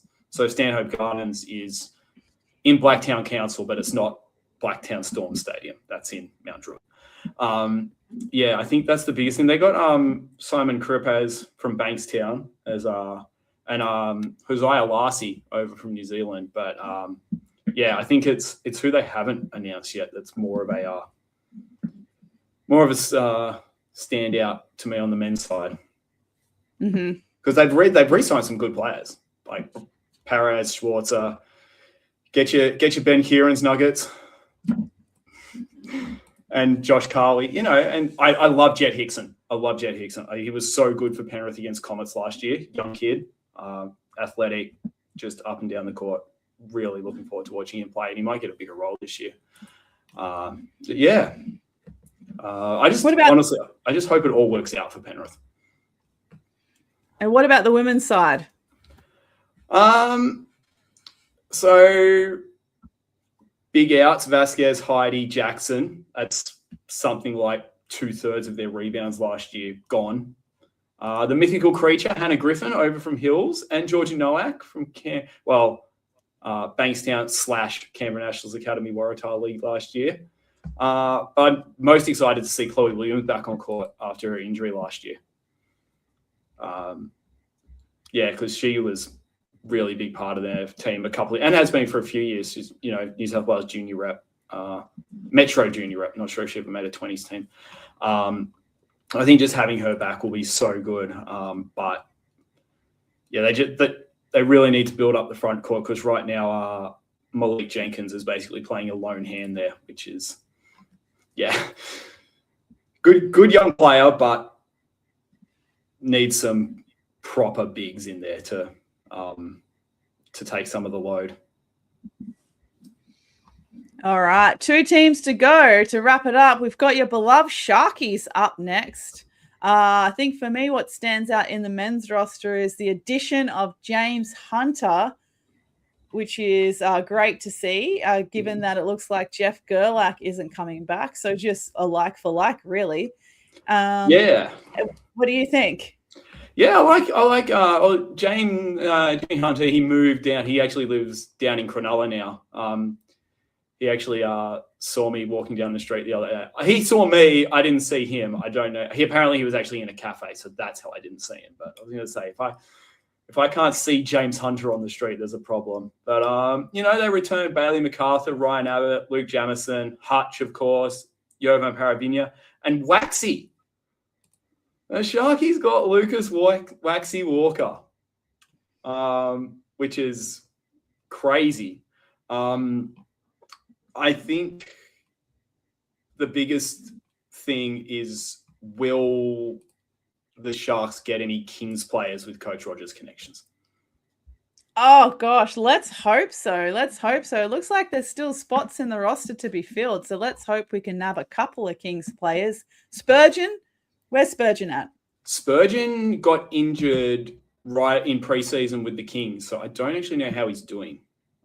He was returning to court because then he ended up being an injury replacement for someone else in a recent game. So he's making his way back to court. So he'll be ready to go. Okay. We'll see what happens there. And I'm really interested to see what kind of role Jaden Tanevsky plays, because he beat out Callum Norris is back for the Sharks, by the way. Woo.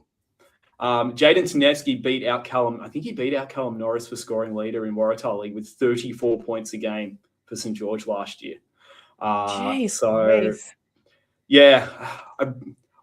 love the fact that all the good St. George players come to Sutherland.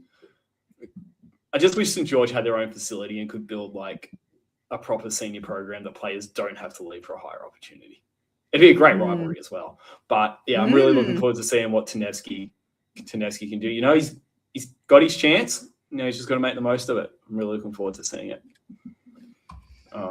And over in the women's side, Abby Curtin is a big get. It's great to see her back in NBL 1 East. But I think the biggest surprise for me was Ella Dent. The Dent family is tried and true and cemented in the Illawarra Hawks fabric of their basketball community, and she's come to Sutherland. Love to see it. Good for her. Yeah, Anzac medal winner on Sutherland's court last year for Illawarra. And now she's got to go to Illawarra in a Sutherland jersey on Anzac Day this year. Oh, jeez. Yeah. So that obviously going to Sutherland makes it bigger, but just her leaving Illawarra is just seems crazy. I don't know what circumstances are, but just a really good, solid player. I think playing down there in Illawarra with a team that, they finished just out of the finals most years. I think it underrates her a lot. But anyone who watches her and properly watches her knows what she can do. She's dribbling the ball. That head leans forward a little bit. Oh, it's over. No. Yeah, so I'm really looking forward to having her in the team. I mean, shoots almost as good from 3-point range as she does from 2-point range. What I love most about her game last year when I was looking at her shot chart, 100 shots inside 8 foot, 108 3-point attempts, and only 20 from outside 8 foot, so like mid-ranges. So she is threes and layups. Whereas very good. Very much the modern game. Yeah, Sharks had a few players last year that didn't mind a bit of a mid-ranger. So, Sharkies got a new coach as well, Michael Turton, your boy. Michael Turton, he has been coaching at a high level for a long time. So I'm pretty stoked that he is back coaching it. Bit of an old school in a sense that he'll be really good in a way that he'll be really direct. Everyone will know their role properly. Nothing will be too wishy-washy and confusing. I think it will be really beneficial for this group, given how their season turned out last year. And still spots to fill. I mean, we haven't heard from Fabro. We haven't heard from Nicholson yet. Liza Fabro, the future Mrs. Hutchison. Yes, congratulations to those two. Lockie, you did an outstanding job picking that ring as well. That's one of the most Lockie Hutchison, not you. Yeah, I was going to say, Lockie Hutchison. Beautiful ring. Absolutely beautiful ring. Stunning. Did a good job, buddy. All right. So, yeah, lots to be announced too with Sutherland as well. Hopefully there's a few rabbits out of hats to be pulled on both sides. When you mentioned before, a lot of mid-range game from the women's team, we've still got Loz Nicholson to come, and she lives and owns the mid-range. So that would be good. Loz Nicholson shoots it well enough that you don't mind it. No, that's her game. That's her trademark. She shoots everywhere so well that you're happy for her to shoot wherever. Yeah, coming off the screen, straight off that elbow, fire away. Yeah.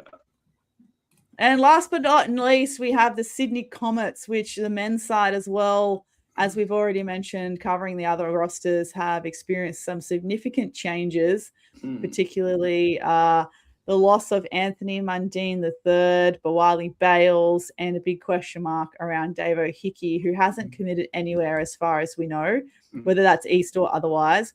We've got Baby Chol coming back. And Obi Che was recently announced. But what about some of these new people in the mix, Lockie?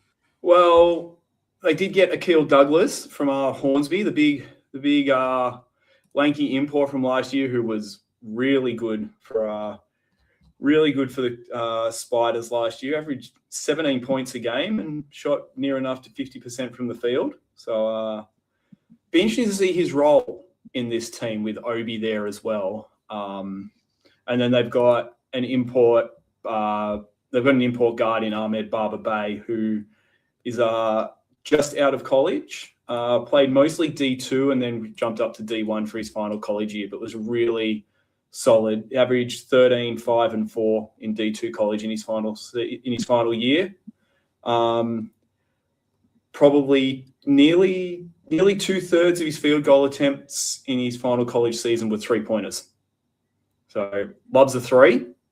So he'll be, I think a lot will, with no Bawali, no Ant Mundine, a lot will fall on him in the backcourt this season. The front court, like with, they got the big man, Johnny Sinogarat, Akil's there, Vili Fiketti.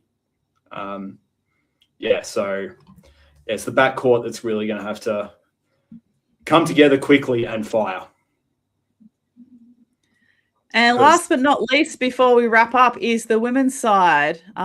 Some very familiar names from last season in Kay Roos, Michaela Perini coming back. But have we got any surprises joining that roster this season? Well, our friend James Waratah on VCR was he eyed off a picture of the Comets at a I think they were at a recovery facility, and eyed off some faces that were not announced at the time, which was very interesting to see. So I'll let the club announce that, but I will say we have definitely seen other players in Comets uniforms, including a player who posted a picture of her working out in full Comets uniform on her Insta story the other day. And you never know. Who knows what Miles Bench might be able to pull up with his Townsville connections from the Fire. You never know. That's not foreshadowing. That is just the connections there. Can he use it? That's right. If plant the seed and see what will grow. You never know what will happen. But perhaps the player that you touched on earlier that was working out in their Comets gear on the Instagram story, we might just have to get that player as a guest on EGG in the future. I think so. I think that'd be good. But they certainly do need a couple more pieces. After losing Curtin, other big one is Piper Anderson is A, still in a boot, but B, not yet announced anywhere, which is just kind of concerning at 11 days to go until the season starts. And the other big omission for me is Matt Gray. Where in the world is Matt Gray? I don't think he's signed anywhere as far as I'm aware. No, I have not. No, I've not heard a thing about him. I don't think he is one to post on socials. So usually that's the best way to keep up to date or get at least some hints of where our favorite players are about to land. And you know who else I haven't heard an announcement about? Maddie O'Hare. Maddie O'Hare, big question mark. She's also been a staple of that successful Norse women's program for many years. Also not announced yet. No. And that's the thing, sometimes clubs just don't announce if a player's not returning. Sometimes they do. Very interesting. Just have to wait. All may be revealed at the Blitz. So you should come to the Blitz. That's right. That's right. You get a hall pass, Squin, because Well, yeah. I need to save my pennies to go to Europe, so I can't afford to come down to the Blitz for the weekend, unfortunately. But remind our listeners, well, most of our listeners should know when the Blitz is on, because hopefully they'll be there competing or watching or 100%. coaching. Yes. Well, I'll be watching. Very good. So the two biggest outs, I think, after our conversation about the movers and shakers ahead of 2026 NBL 1E season is Matt Gray and Maddie O'Hare. Question marks around them. We've got 11 days until tip-off to see if they are committing to the 2026 season. But otherwise, we're going to leave you now with a very special interview that we recorded yesterday. So we recorded it yesterday on Monday, the 16th of March, because otherwise it would conflict with this player's team training. And we're not about to do that. We're not about to get in the way of people's team training. And since recording, the person has officially signed. Well, I think their signing announcement came out half an hour after we finished the recording. So they will be made mention during this interview that they haven't been officially signed, but they have since been signed and announced. So just bear that in mind. I also remember Jalen Galloway hasn't been announced anywhere either. Jalen Galloway. Yeah. Have to keep an eye on that one as well. Maybe another Sydney King connection that you can see at the Sharkies. I mean, I wouldn't say no. All right, so that is us for the movers and shakers of 2026. Keeping in mind, this has been an exceptionally long episode, and it's about to get longer now that we're going to play this athlete interview. We will be back next week, where we're going to have a very special guest to preview some teams in rosters as a whole rather than just focusing on new signings. So stay tuned for that. But in the meantime, please enjoy this interview with none other than the tradie just repping his city.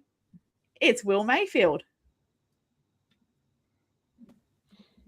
Our guest has been a key ingredient of homegrown talent in the recipe of success for the Canberra Gunners. He was part of the 2022 and 2025 NBL 1 East Championship winning teams and led the Gunners to a national title with an MVP performance. He's the poster boy of NBL 1 East with his dominant two-way skill set and off-the-court mystery of a superhero. But at the end of the day, he's just a tradie repping his city. It's Will Mayfield. Welcome, Will. Thank you. Thank you very much for having me, guys.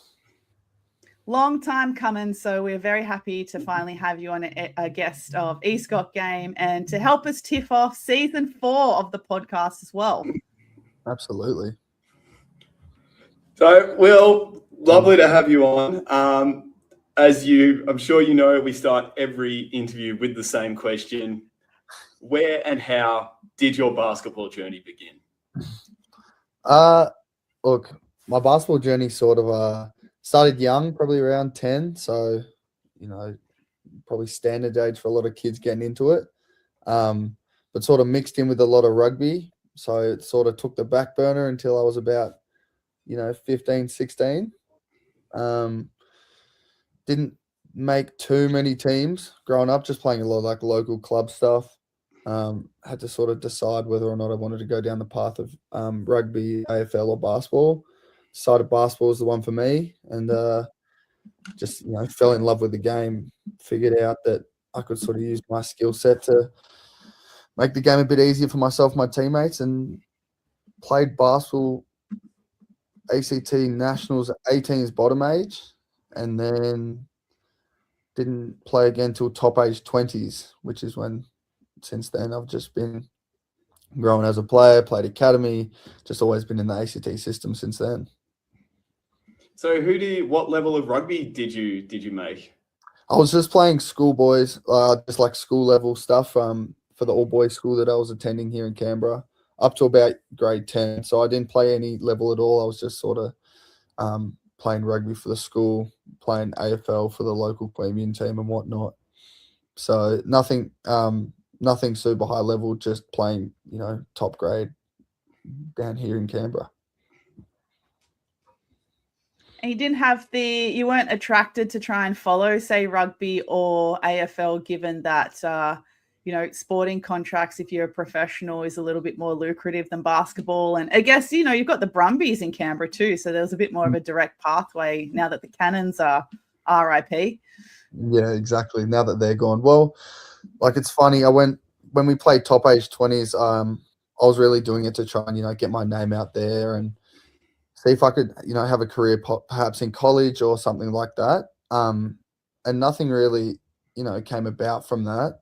The only thing that came about after my 20s was an invitation to go do preseason with St Kilda, and I turned it down to pursue basketball and play academy in the Waratah.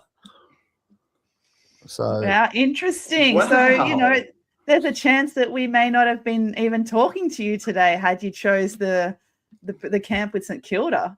Yeah, that would have been interesting. I look back on it now, and it was only just an invitation to preseason, so nothing could have flowered. But I still probably would have 9 times out of 10 stuck with playing basketball. My head at the time was playing good basketball. I was really enjoying it, and I saw a future perhaps playing. Like always aspired to play for like the Gunners, and NBL 1 has been a dream of mine since I was probably about 14, 15. Like seeing those guys play out at Belconnen Stadium and whatnot. So, like, I'm a pretty driven person. So when I wanted to play that, I was always like, okay, well, I've set the standard now as a young fella, about 17, 18 years old. If I think I can get to that level, then I'm going to give it the best shot and give it my all. So, yeah, it wasn't really much of a debate for me. I really just wanted to stick with basketball, and I was just loving it. So, yeah, look back on it now, it's funny to laugh about and whatnot, but who knows? Like, now that I'm playing for the Gunners, I'm super content and love the club, so wouldn't change it for the world. And you've Won a few more grand finals than St Kilda in your time as well. Absolutely. I do follow. I always look back sometimes and go, oh, I could be there. And then I'm like, yeah, but I would not have won. And Yeah, I I do think I'd take a national championship on my home court any day. Absolutely. That was still one of my it's still really hard to put into words. Like, it was just super special, especially for it actually being in Canberra. It was just incredible. I had the best time, still some of my core memories from playing basketball. Yeah, I don't think a lot of players could say that they've had that experience of winning a championship and B, especially a national championship in front of your home crowd. Like, that's certainly a 1 in a million kind of opportunity. Yeah, absolutely. And all the fans, they packed the stadium. Everyone was there, like you guys said. It felt like a Canberra home court game, even though it was the national finals. Every game we played, it was like, oh, this is a home game for us. Like, everyone was rallying behind us. It was loud in there. Like, the support was phenomenal. And even though, like, there were games on, like, during the weekdays and stuff like that, people were working, it was just exceptional for the fact that we packed the stands on like a Thursday or a Friday afternoon. We were so confident that there was going to be barely anyone there that we just, prepared ourselves that it's not going to be a home game. It's just going to be us and the other team out there battling. But with all, can't thank the fans enough. They rallied behind us, and seriously, they were part of the reason why I feel like, got over the edge. Especially being at Tuggeranong and not at Belconnen, where the Nationals and the Gunners are based at Belconnen. So it's Tuggeranong, which, for those that don't know Canberra very well, is at, far on the south side. And it was still freezing at the end of August down in Canberra. Like, I came from Queensland and I had to pack a puffer jacket. It's the professional advantage for us. Everyone's got to come down and play in the cold stadiums. Like, we try to heat them up, but it just doesn't work. But I think a few more games this season will be played at Tuggeranong, purely for the fact that our numbers are growing, and basketball in Canberra is growing as a sport, and there are a lot more fans, and I think Nationals prove that. So I think a lot more are going to be played at Tuggeranong because they've got such a good atmosphere, and the seating is much more suited to that number of people. Nice. That's great. Yeah, news. Let's hope you can instill some change to maybe tempt whoever needs to be tempted to bring the Gunners back, because I'm sure that you can be top of the list of their first marquee player to be signed when the Cannons come back. Sorry, the Cannons. Yeah. Well, there's a lot of promising young talent coming through Canberra, and I wouldn't want to be one of those people that stood in the way of some of these young guys playing. But if it did come back, I would proudly put that jersey on. Yeah, no, rite of passage. I think rite of passage for those young people. True. That's true. But we'll scale it back. You did mention earlier that you thought about playing college, and it looks like you decided to finish your high schooling in America at the New York Military Academy. Is that right? Yeah, that's it. That finished off my year 12 there. Did about 3 terms, so 3/4 of a year in New York. Rounded out to about a year in time that I was over there playing and whatnot, but finished off my schooling there, yeah. I got offered and sort of picked up on a scholarship. I went over to Philadelphia and played in a hoop group, a big tournament that they do there. And one of the coaches was like, would you be interested in finishing prep school and coming to do year 12 and possibly a year after? He was sort of bringing kids in from all over the country, trying to build he'd just got the head coach job and he really wanted to, solidify a good team in his first year. And it was a big conversation to have with my parents and my partner and everything. But at the end of the day, I was like, you know what? I am serious about this basketball stuff, so why not give it a go? And they just play basketball so differently over there. I attribute most of my game to playing in New York. Before I went away, I was solely rebounding defensive sort of guy.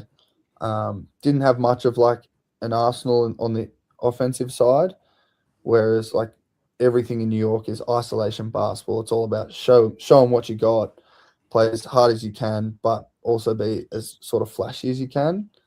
So I sort of picked up a bunch of stuff from New York, and they're such outspoken basketballers. I feel like that's where I get a lot of my flair as well on the court. Yeah. So is the military academy like near NYC? Yeah, it's about half an hour, maybe 40 minutes outside of the city itself. So a lot of trips. The school itself, we did a lot of travel. So they classify their schools based on like the size of the student population. And we were one of the lower schools. So it basically means the pool of players is smaller. So the schools are meant to be weaker. So I think we were something about a D, like one of the smaller size schools. We only had about 70, 80 kids there. And we were playing schools with like 2, 3, 4,000 kids. So like double A schools, single A schools, and just toweling them up. Like we won state championships in New York for our school division, and we beat I think the A and the Bs, maybe not the A's, but we were beating the state championships in B schools, all that sort of thing. So we were very talented. But yeah, I thought it was an awesome experience. School is different over there. Graduated, thank goodness. Yeah, my parents are very happy I graduated over there, and we won. Of course, I was more excited about obviously winning, state championships, getting a big ring, and then once school had finished and that season had finished, they have like an AAU like circuits and whatnot. So my school sort of put in, or the head coach runs like a program where we just traveled all over like America playing in these AAU tournaments, and I don't know. I would never recommend it to anyone. If you're at the high level, yes, but it's just back-to-back games for 3 to 4 days. And at that age, it was okay, but now looking back, I'm like, just your legs, your knees, everything is just in total pain for days. It's too much risk of overuse injuries. I mean, I imagine a good double header now in NBL 1 is always a tall order. Because how do you – because you play a Saturday night and then you want to obviously play your absolute best the Saturday night and leave nothing in the tank, but then you've got to back up and do Sunday, and you have that thought in the back of your mind of keeping some in reserve, and that's too much. Double headers enough. Far too much. Yeah, I'll stick to the double headers. I'm dreading some of those this year, but no, I have to look after myself. The team's got to get around each other. Hopefully blow some teams out and play less minutes. Yeah, that's a good idea. Yeah. So with the military academy, did you decide to go there because mostly the opportunity came up, and like how much of the location of the school kind of helped influence your decision? I think a bit of both. Like I love traveling, so like it'd be awesome, to spend some time abroad. And New York is awesome, especially upstate. I really enjoyed living upstate. Obviously, coming from like grew up just outside Canberra, like sort of not a property, but like a larger sort of block. Bit of, like a lot of communal land. Did a lot of sort of outdoor activities as a kid. So upstate New York was very similar to that. A lot of big properties, a lot of like wildlife, and it was sort of easy living. Sort of you look at it like, oh, it's country living just outside the city. So it was cool. Spent a lot of time in the city, like a lot of travel to major cities, and yeah, the location was definitely a factor. So I was very interested to like live in New York, and like looking back and be like, oh, I lived in New York. It's still something that I'm like, yeah, that was awesome.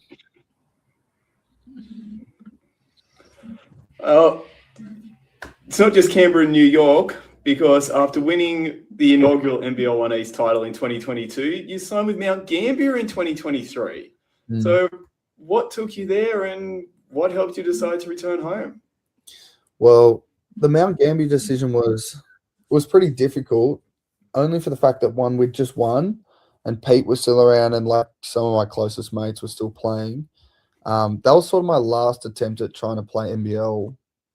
So I figured I'd talk to a bunch of people, and after that winning and having a pretty decent season and whatnot, a lot of people advised me that playing in a stronger conference at the time, so South, a lot more eyes, a lot more NBL clubs, a lot more like feeder players are coming out of the South. They advise that if you find a team in the South and you perform, you're going to have a higher chance of, making to that next level. So, and Mount Gambier were the only team that were interested. And I said, was thinking about it, and I thought, you know what, like I may as well give it a go, you know. So headed down there, played under Richard Hill, down in Mount Gambier, and yeah, just it wasn't exactly the season I'd hoped for, which is more than okay. Like not everything works out at the level of basketball that we're playing. So it made my decision pretty easy to come home and, you know, focus back on everyday life and playing my role in the Gunners. So I knew exactly what I was coming back to. Pete was obviously stoked that I was coming home. Yeah, it was Mount Gambier was definitely an experience. Playing in the South was good. I made a lot of friends. Obviously, that's the connection I get with. That's the connection with Evan. That's how Evan's now a Gunner. I played against Evan in the South, and we became friends and whatnot. So I made a lot of really good friends. A lot of guys came to my wedding that I played with at Mount Gambier. So yeah, I can't fault the experience and the guys that I met and the exposure to high level players in the South. I feel like that discrepancy between the East and the South is now deteriorating a little bit, as in the East is getting stronger, but still the South is I feel like the standard that everyone's trying to get to. Yeah, I feel like back 2022, like the rest of the country saw NBL 1 East as basically Waratah with a new paint job. Yeah, absolutely. Absolutely. It's not like that anymore. And that's what a lot of the guys, like, I laugh at that now, like with them now. Like, you came from the East, you come and play. And then I got out there and I touched them up a little bit. I let them know that the East wasn't exactly like what they thought. Like, I came and I sort of was like, all right, well, you're talking all this smack. Let's see if you can go. And, you know, I butt heads with a lot of people on the court just because of how fiery in nature I am and how competitive I am. But they loved it, and I got, like, the whole team, we were so close that it didn't really matter. Like, they sort of understood, okay, well, the East is on the rise, and there's a lot of great players coming out of the East. Yeah, you let them know, Will. You let them know down there what we're all about. Absolutely. Would you say they were sleeping on the East? Yeah, it's like they were.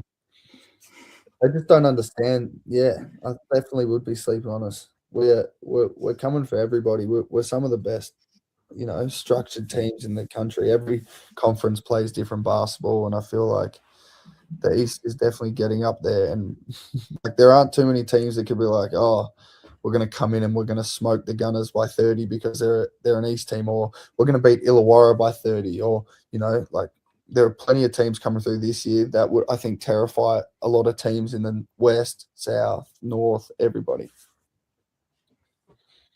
Yeah, we like to say around here, don't sleep on the East. Yeah. Yeah, I'll back it up. I like it. I like it a lot. I mean, we're national champs for a reason, so. And you mentioned before that you felt like going to Mount Gambier and playing in NBL 1 South would be like one of your last chances to play in the NBL. But do you feel like now that you still don't have a chance to play in the NBL? Because I would argue that a few of us would see very differently. Yeah, see, and I love that like, people would back me to play, but I just feel like where I'm at in life right now and everything, I'm pretty content, and I'm sort of, you know, going through life doing adult things now. So I'm pretty set up down here, you know. Like, work for myself, but just like, we'll got our own property, you know, there's a future of like children, like, just got married. I'm just like, well, NBL it doesn't feel like a step back. It's a step forward in my basketball career, my professional career. But like, in terms of like everyday life for me, it was just like, I couldn't give up everything else just to pursue my dream, you know, and I couldn't leave my partner to do everyday life and still work hard. And, you know, I might not be there because it means moving away. And I think moving away for me was like, after Mount Gambier was a big no-no. So that's why I sort of labeled it as my last opportunity. One, because, well, I never really thought that it was going to be an option. You know, Pete always pushed it, and I was always so committed to my work as well as basketball. It was always super difficult to, you know, work every day and then come to training. So I couldn't imagine working and then also trying to, commute to maybe Illawarra or wherever. So, I'm pretty content with the fact that, I've played at a semi-professional level, and I've competed with guys who do play NBL. So, end of the day, it is what it is. I'm happy to just be playing for the Gunners. Competing with guys in the NBL, aka can lock them down. Or try my best to. Speaking of Pete, actually, he's been your coach for a little while. When was the first time that he was your head coach? Pete was my first ever men's coach in the local grade. So I played for the Tuggeranong Vikings, actually. Pete is the all-time local league recruiter. He's just this enigma where he goes in and he picks these kids who are super young and super talented and somehow puts them all on a team together. At one stage when I was in Waratah, there were 8 Canberra Gunners players on our local comp team because he recruited them from a young age. So Pete recruited me at 15 to play for him at 16. And I played in the second division, and then at 17 I was up in the first division. But he still he coached both teams. This is before he was even recognised as a good coach in Canberra, before he even had a chance to, hit the Gunner scene. But he did that with multiple big names. I was on the team with Tui, Glenn, old Gunners guys like Sean Mills, Jack Bartholomew's, our old assistant coach who won with us the first year, Tom Cummins, Reese Kay, all old Gunners guys, all guys that have won an NBL 1 championship our first year. Tad Dufelmeyer, he was on the team with us because he's a Canberra boy. So, you got guys coming off the bench that are playing NBL 1 or Siebel at that point. I think it was Siebel just before I started. So, yeah, he's been my coach since about 16 years old. And, yeah, this is going on year 10 together. Wow. So he really planted the seeds really super early to cultivate this Gunners team. It makes so much more sense now as to why you're all so comfortable playing with each other. You can just tell when there's playing groups that have almost a telepathic power of knowing what to do when and how the other person's going to respond, and knowing trusting the other person's going to be in the right spot at the right time. So he's been cultivating this culture and this style of play for 10 years, essentially. Yeah, definitely, for sure. He's done such a good job.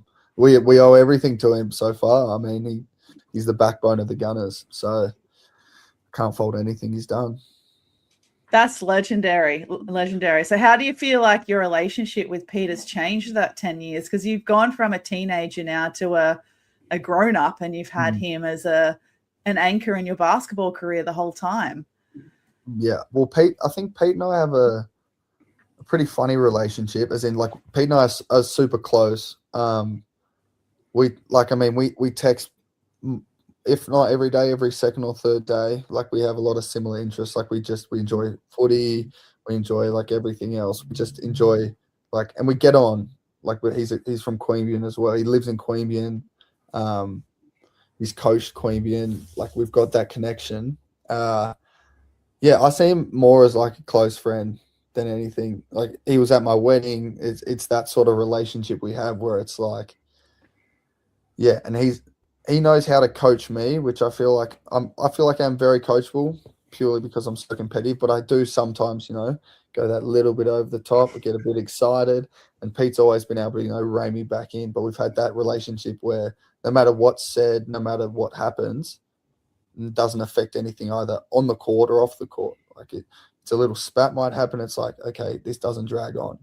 And we're very, very black and white with each other, where it's okay, you need to stop doing this because of this. And it's just, all right, well, if Pete said it, that's what happens. So, but he's also very reasonable. If I have something and I come to him and I'm look, I don't like this or I like this, he's also very accommodating to, the needs of, pretty all our players. He's very honest, and he's very open to taking suggestions because he just wants the welfare of the team to be as high as possible. He wants, the camaraderie, and he wants that culture to be top tier, and that is always his number one desire, I guess, every year, that everyone on the court is close and everyone is off the court is close. I think that's a theme we've seen throughout NBL 1 East. You know, like you see the Manly women's team is always, their Instagram is just, they're always hanging out together. And some of these teams are just so close off the court, and it's usually the successful ones. Yeah, absolutely. I got to watch them play at Summer Jam. They played in the grand final. Like, sadly, they lost, but they went to Summer Jam and they were killing everybody just because of their chemistry. Like, everyone knew exactly where everyone was going to be. And I feel like that's how I feel when I'm on the court with, the guys I've been playing with for years. I think the tricky thing too, when you have a coach that you've known for such a long time and then you do develop that friendship off court as well, sometimes it's tricky to strike a balance between when they're the authority figure of their role as a coach versus when they're being your friend. Has that ever been a bit of an issue for new guys coming into the program? Not too sure. Like, with the new guys coming in, Pete's got like a reputation of like working as hard but fair, right? Pete is very like hard but fair. And a lot of young guys don't know how to deal with like a hard but fair coach. A lot of people coming through systems have been coddled into that sort of position where they're like, okay, you're a 16, 17-year-old superstar. Let's just throw you into the deep end and play NBL 1 or Waratah, right? Playing against grown men and competition that they have never seen. Pete is really good about letting them know how good they are without taking it overboard. Like, they need to be realistic. You've got a young big coming through. Pete's pumping up his tires. You can play for us, but you've got to go guard Glenn every Tuesday and Thursday. It's like the big fella sort of puts a lot of people back in their spot too. He's the best player I've ever played with, so it's easy for me to sort of palm a lot of duties off to him. And he's such a good captain that him and Pete sort of just work everyone in together. When I bumped into Glenn in Singapore at the airport, we were talking about his first battle with Waxy, Lucas Walker. So he's been the 16, 17-year-old kid getting thrown around. Yeah. Yeah. I remember Waxy from the first year NBL 1 too. And like, I'm mates with Waxy. We just played Summer Jam. We've played a bunch of crossover together. Like, I love him. I see him as like the ultimate vet. If anyone can play with Waxy, they're just blessed. Like, he's incredible. Still probably one of the best basketball players that will play in the East, and he's 42 years old. Like, he's awesome. We all love him at crossover. He was one of the main reasons we won last year. And even this year, he hit so many tough buckets and just consistently battles with the best of them. Yeah, Glenn, he was a psychopath in the first year, Waxy was. We were terrified of him, which was what made them so dangerous. You didn't know if he was going to go for, it was never less than 15. It's either 15 or it's 40. You just didn't know how to guard him.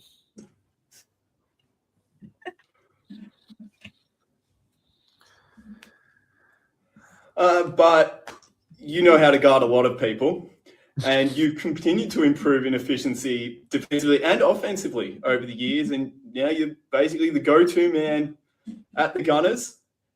How do you stay grounded, focused under that kind of pressure?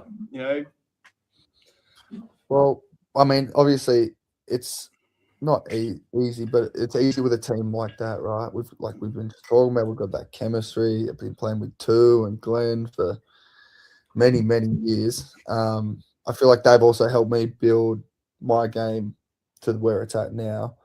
Like, Tui has been and still is the best defender on the Gunners, but the three of us, especially, it's easy to have a big center that's defensively minded, a guy that's going to go guard the guards, and then, a wing defender. So, like, they've helped me mold myself into, defensively minded and really look for ways that I can stop my opponent, which also makes their life easier.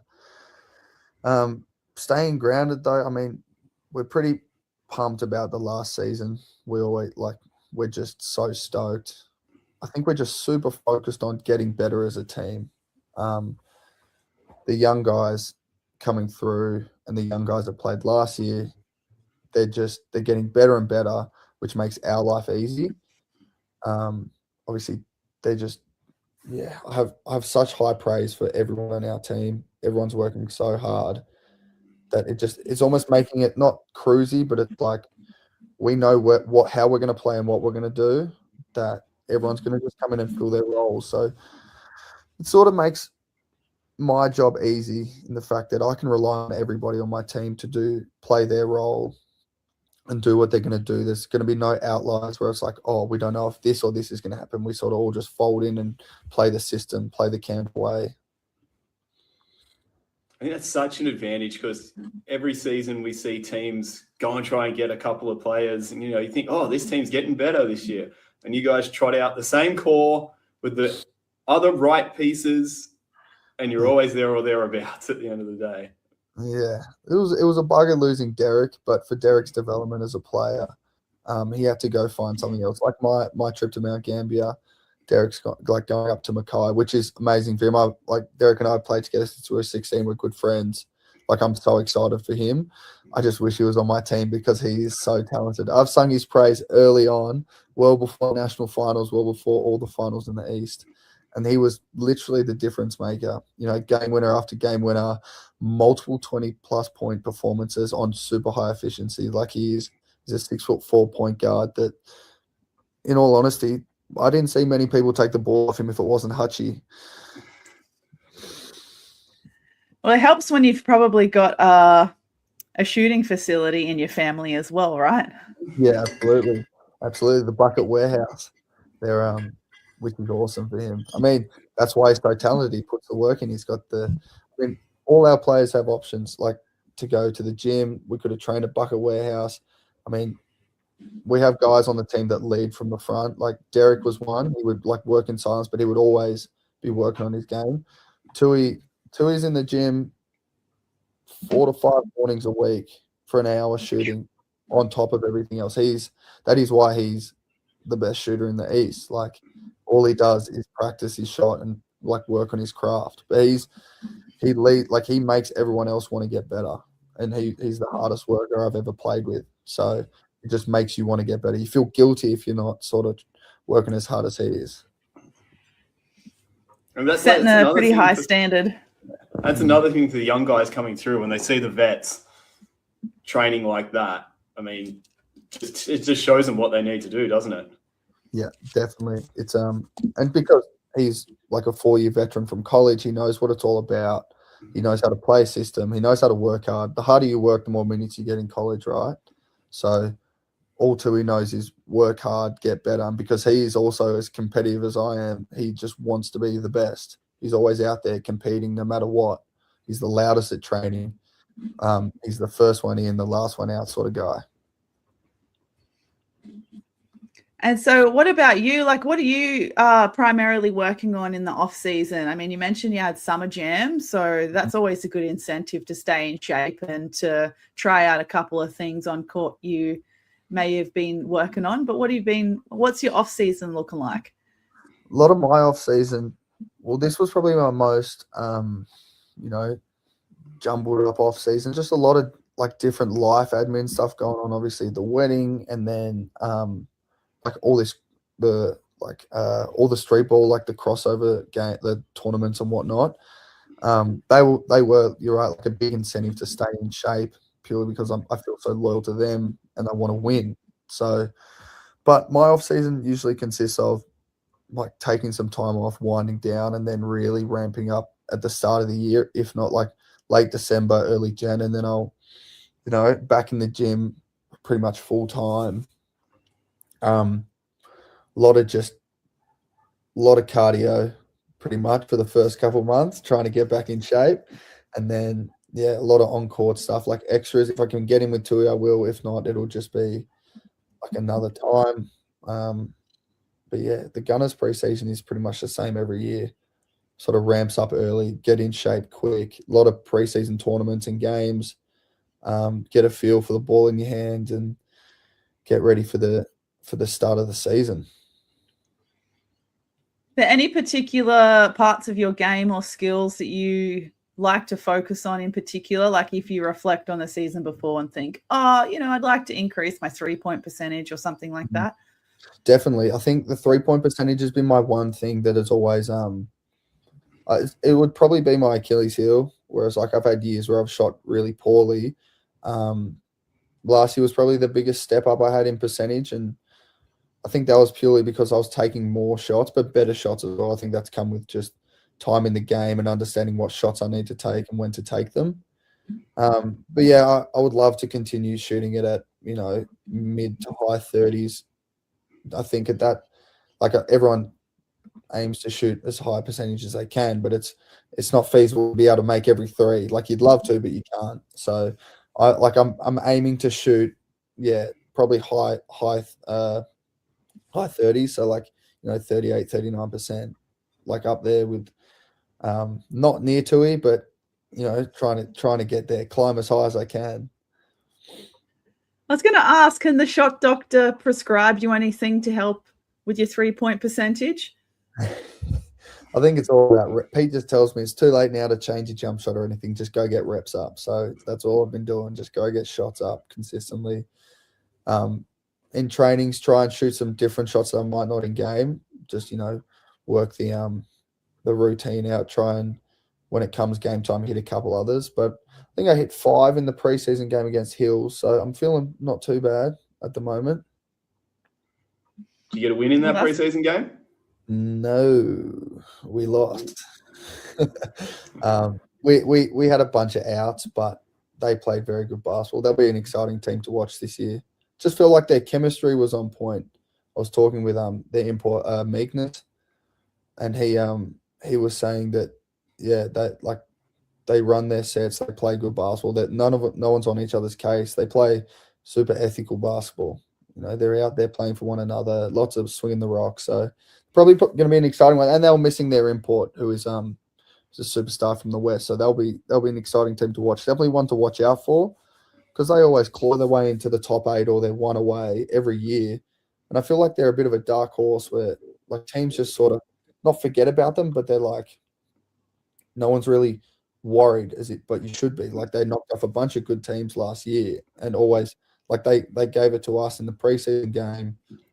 Gave us a tricky game last year as well. Actually, we only snuck out of there on the back end of a doubleheader. So I think now, like they're very well coached. They've recruited well. I think that's probably one of my dark horses for this season.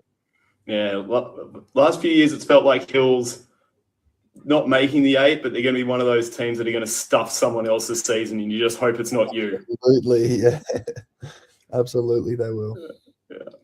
But I guess that is the answer to our next question, which is you technically haven't been announced as a Gunners player for 2026. Yeah, I got a message from Caleb actually a couple of weeks ago. He's like, "Dude, have you signed yet?" And I'm like, and I was on my way to training. I literally signed when I got there. So yes, I will be a Canberra Gunner again. We a lot of our signings haven't been announced. We've got a lot of the same team coming back. But yeah, I am a Gunner again. Thank goodness. They took me back, which is nice. Yeah, number 8's back in Canberra.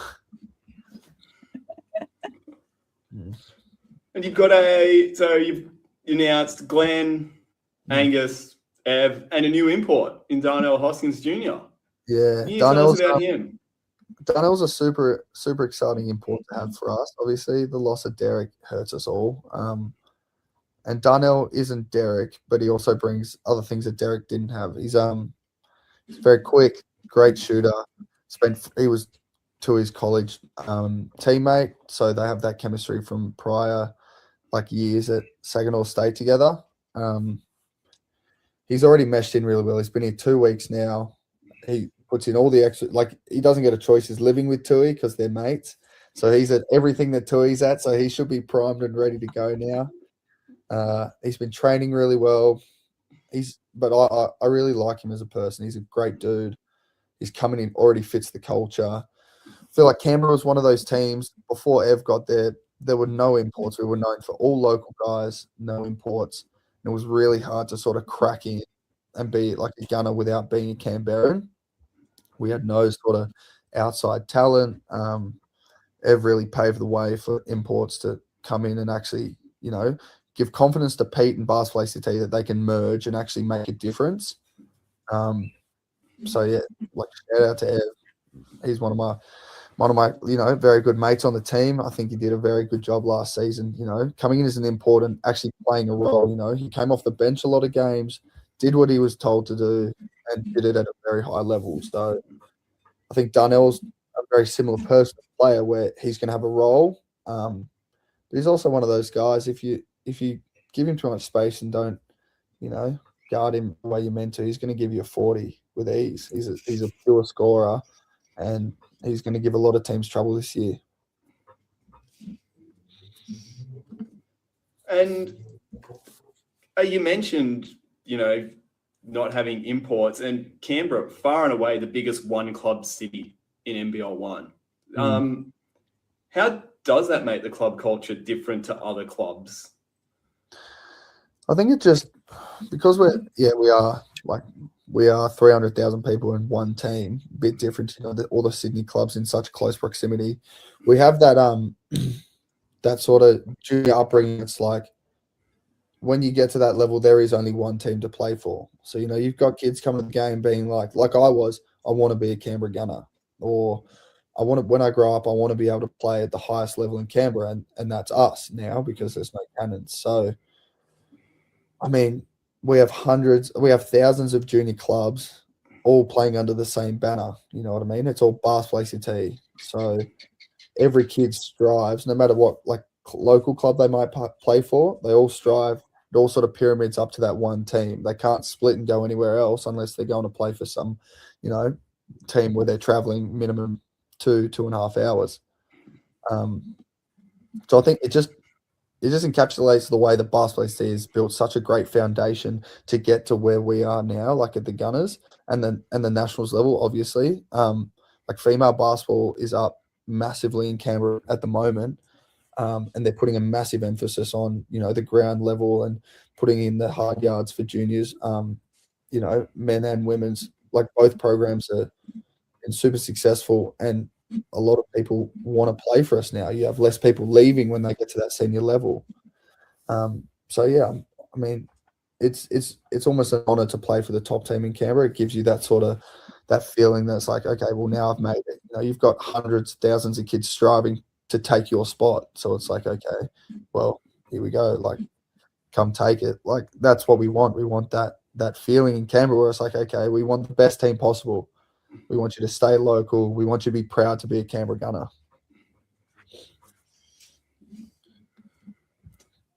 Squin, I'll give you the next sub question because you wrote it and I know you love it. I don't know what gave that away, Lockie. But looking at the season ahead, will the Gunners still be prepared to continue their heated rivalry between the Gunners and the Mustangs? Absolutely. I know a lot of people have said they love the game because it's so competitive. I just love it because it's fiery.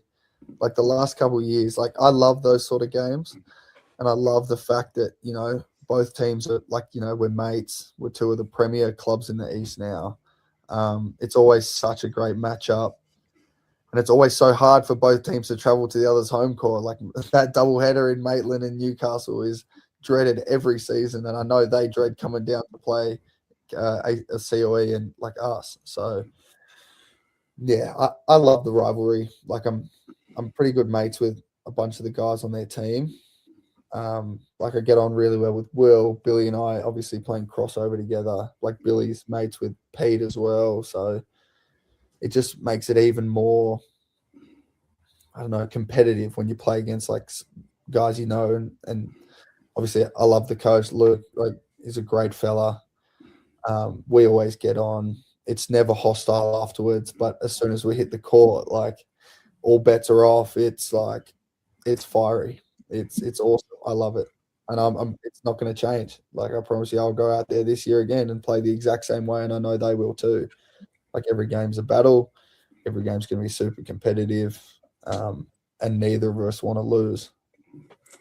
Yeah, it's people used to ask me, is it this is a couple of years ago, is it a rivalry? And I was always saying, well, sort of, but if one club has a down year, it might fizzle out. Nowadays, it feels like even if one club is having a down year and the games aren't that close for a year or two, eventually it's just going to, when they come together, it's going to be, Yeah. It's one of those games where records will never matter. It's just going to be on for young and old. Exactly. That's how we felt when they came down on their doubleheader. I think they were out of playoff contention, perhaps, or they needed to beat us to make playoffs. Anyhow, it was still super competitive. That we're out there just bashing each other up, whole lot, like there were a bunch of dunks. It was super intense in each other's faces. Then after the game, it was like none of it ever happened. But you're right. Like even if we had a down year or they had another down year, every game is still so close. It doesn't matter like who's playing well and what. Like it all came down to people having good games. You know what I mean? It was never really down to okay, one team's better than the other, because like there was last season where I think we went up there early in the season and they absolutely smacked us like 20, 30 points, gave us the business. And then they came down later in the season and it's like, okay, well, it's still competitive, but we sort of had the edge the whole game. We had to work for it, but we still had that edge and we still had guys come out and compete and we got them. So it's like, you go from getting beat by 20 or 30 at the start of the season to sort of like not cleaning them up, but it was a consistent win, 10 to 15 points. I think we reviewed that game. Did we review that game as well at the time, Lockie? Game of the week was when the Gunners-Maitland game, and it was really close. And I think the Gunners, you kind of had the edge all game, but then it was really the fourth quarter where everything clicked and you defensively just locked it down and took the game away. Yeah. The one at the AIS there, that was a tough game for us. We were hurt. Maybe it wasn't that one, but definitely memorable. Well, we've had a lot of close games. It could have been the Belconnen game 2 seasons ago where we beat them. That was probably one of my favorite games I've ever played. We got them on the back of a Tui defensive masterclass, held Will to 10 points. That was, I think, his MVP year. We were just over the moon. I think Glenn had 30 odd, so like that helps as well. Yeah. I think that was the one. That's the one. That's definitely the one. That's the one. It was definitely at Belco, and I remember now that when you said you kept them to 10 points in the quarter, I was like, yeah, that was the one we reviewed. Yeah. Like it's still, I'm not very good at remembering games anymore. I remember like the feeling of being there, what was said, who was with me, how much fun I had, but I don't remember like actual, they won by this much and this is what happened. I'm not very good at remembering that anymore, but that game stuck in my mind. That fourth quarter has stuck in my mind. It was a cracker of a game. Matt Gray was still playing there. That's like the Maitland I remember. Like I will always remember them for that team. Like no matter what happens this year or growing on, it's like Will, it's like Christian, it's Billy, it's Matt Gray, and it's Jimmy Hunter. That's like the Maitland that always comes to my head. Yeah. And what was I going to say? Oh, the thing I like about the rivalry as well between Gunners and Mustangs is that I feel like it started when NBL 1 East started. I know that North and Manly have a long-standing rivalry, but I feel like that's just a historic thing in New South Wales, whereas this rivalry we're creating started when the league kind of created. So I think that has a little bit, it has its own historical legs to it compared to the long-standing rivalry of North and Manly. Like that's just existing. Yeah, definitely. Yeah, they don't like each other, do they? Not really. Nope. I like that. It's good for the comp. It is definitely good for the comp, and it's a big conversation in women's basketball too, is that we don't speak about rivalries enough in the press and in the media when it comes to women's basketball in the same way that we do with a lot of men's sports and men's competitions. But rivalries can be good to get bums on seats and eyes on TV sets. Absolutely. People love it. Yeah. And as you know, we always bookend our interviews with the same question. So we started with your basketball journey, and now we're going to end with learning a little bit more about you off the court, because despite all this NBL talent coming into the East, which we love, you're still our poster boy, Will. But to be honest, we don't know a lot about you outside of you as a basketball player, other than that you're a tradie repping your city. So tell us a little bit more about Will Mayfield off the court. Well, my life is pretty boring actually during this season because I'm pretty locked in. No, I've got two dogs that I love and care for, me and my partner. So, I'm always with them. If we're not doing something together, then I don't know. I really don't do a lot outside of basketball. I mean, I've got really good friends, that I'm always with, but it's sort of just us. I'm super family orientated. Everything's sort of built around family, always catching up. And a lot of my family is here in Canberra, so it makes it really easy to, catch up and always do things together. In all honesty, I'm pretty simple. I just like the simple things. I like keeping it low key. I like really just plodding along. Work is pretty big. If I'm not playing basketball, I'm working, or we like going down the coast a fair bit. I really like that coast lifestyle. I love going for, walks with the dogs, just getting out and about. Or if I'm hanging out with my mates, it's just we're watching footy, go to a Raiders game perhaps, or just there's not a lot to do in Canberra, so it makes life pretty simple. Like, we're a pretty simple city, so like everyone pretty much does the same thing. If you're not playing sport, or like, there's a massive sort of, a lot of my friends are well into their gyms and they're running and CrossFit and stuff like that, so they do a lot of that on weekends. A lot of my partner, she runs a fair bit, runs for half marathons. All my mates run marathons, things like that. So it keeps me, on my toes. So I feel like I'm not falling behind. But yeah, I really just enjoy, hanging out with family and just making core memories with the people that I hold dearest. Lots of the athletes it's nice. It's wholesome. It's wholesome. Yeah.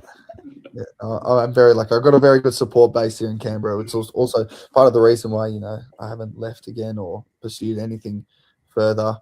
Got a good, handful of friends that I keep super close, and I'm always with them, and their partners are friends with my partner. So it just makes life easy. And as we're getting older, we're doing different things now. It's either, dinner parties at someone's house, or it's, we're going to go out to dinner together. Like, we just went out to dinner all together on the weekend. So it's just I feel like it's changing from, going out and partying, and now it's sort of who's bringing what to dinner, or, whose house we're going to, what are we doing? I want to get into pickleball, but it's all my mates always go on the nights that I'm training, so it makes it difficult. But that's something I'm definitely going to get into more and more. Probably weekends now, no double headers. I'll be playing pickleball or racquetball, I think they're calling it as well. I'm not too sure. Yeah, pickleball sounds right. I think the Americans call what we call squash. I think the Americans call racquetball. Yeah, I'm not playing squash. I couldn't do squash. I'll play pickleball though. Yeah. Is there a chance your friends are playing pickleball on the nights you have training, just so that they can win at something for a change? Yeah, they're ducking you, mate. Yeah, ducking the smoke. I think there might be a couple that are scared. I got a couple of friends that are pretty good athletes though. So one of them is pretty good at tennis. So I think he sort of towers everyone up, and he sort of just cruises a bit. But I got a couple other mates that are just, they make me look placid. They're so competitive that they just want to win everything. So, that might also be part of the reason. We might butt heads. It might be too fiery. We might get kicked out of pickleball. So, might be some rackets flying. Oh, you can play pickleball in the warm-up when you're up playing at Sutherland. We've got the pickleball lines on court 3 now. Yeah, well, I might have to come up early, go play with big mate Jimmy Hunter as well. Lockie, have you got anything for Will before we finish up? I do have one thing I want to ask, and it's about your famous line, "Tradie Refini City." Did you have that in the pocket, or is that off the cuff? That was just purely off the cuff. I honestly had forgotten I'd said it, and when he posted the quote, I was like, yeah, I had to see the actual clip to say that, I'd said that, because I was just Caleb and I, we have a good relationship. Like, he's a good mate. Like, we get on really well. So I was just sitting there. It was just like this, like having a chat with friends. It wasn't like an interview. Like, I was so comfortable. Had a big day. We're just sitting there before training. I was super comfortable, really relaxed, just having a laugh, having a chat. And then when it came out, I'm like, you know what? Like, yeah, I might have said it. It's good for the East. Everyone enjoyed it. So, I mean, all my mates give me a bunch of slack about it, but I say, oh well. So Mate, it goes hard. It's such a good quote. Yeah, I mean, I stand by it, so I can't be embarrassed. I said it, so it's all good. Yeah. I see no lies in it either. No. I'm just a tradie and I'm just repping my city. I think there was a similar quote up here in NBL 1 North. I don't think it was last season, the season before, where there was a player from the Sunshine Coast who had a bit of a breakout game, or he's one of the glue players for the Phoenix that season. Had a similar thing. He's like, oh, look, I'm just a plumber by day and hoop by night kind of thing. It was very similar. I love that. A lot of us tradies are the same. We're sort of just working, and then when we have a good game or, you know, a good stretch of games, it's like, oh, you know, I play basketball as well as being, you know, a tradie. So I do understand that. I know all the tradies that play as well, they're all like, yeah, when like you have a big day at work and you go to training, you're absolutely dreading it. But then when you're actually playing well, it's nice. So I know all the tradies that are playing, they understand it. Yeah, not like us XL jockeys who are There's nothing wrong with that. There's nothing wrong with that. pays the bills. Exactly.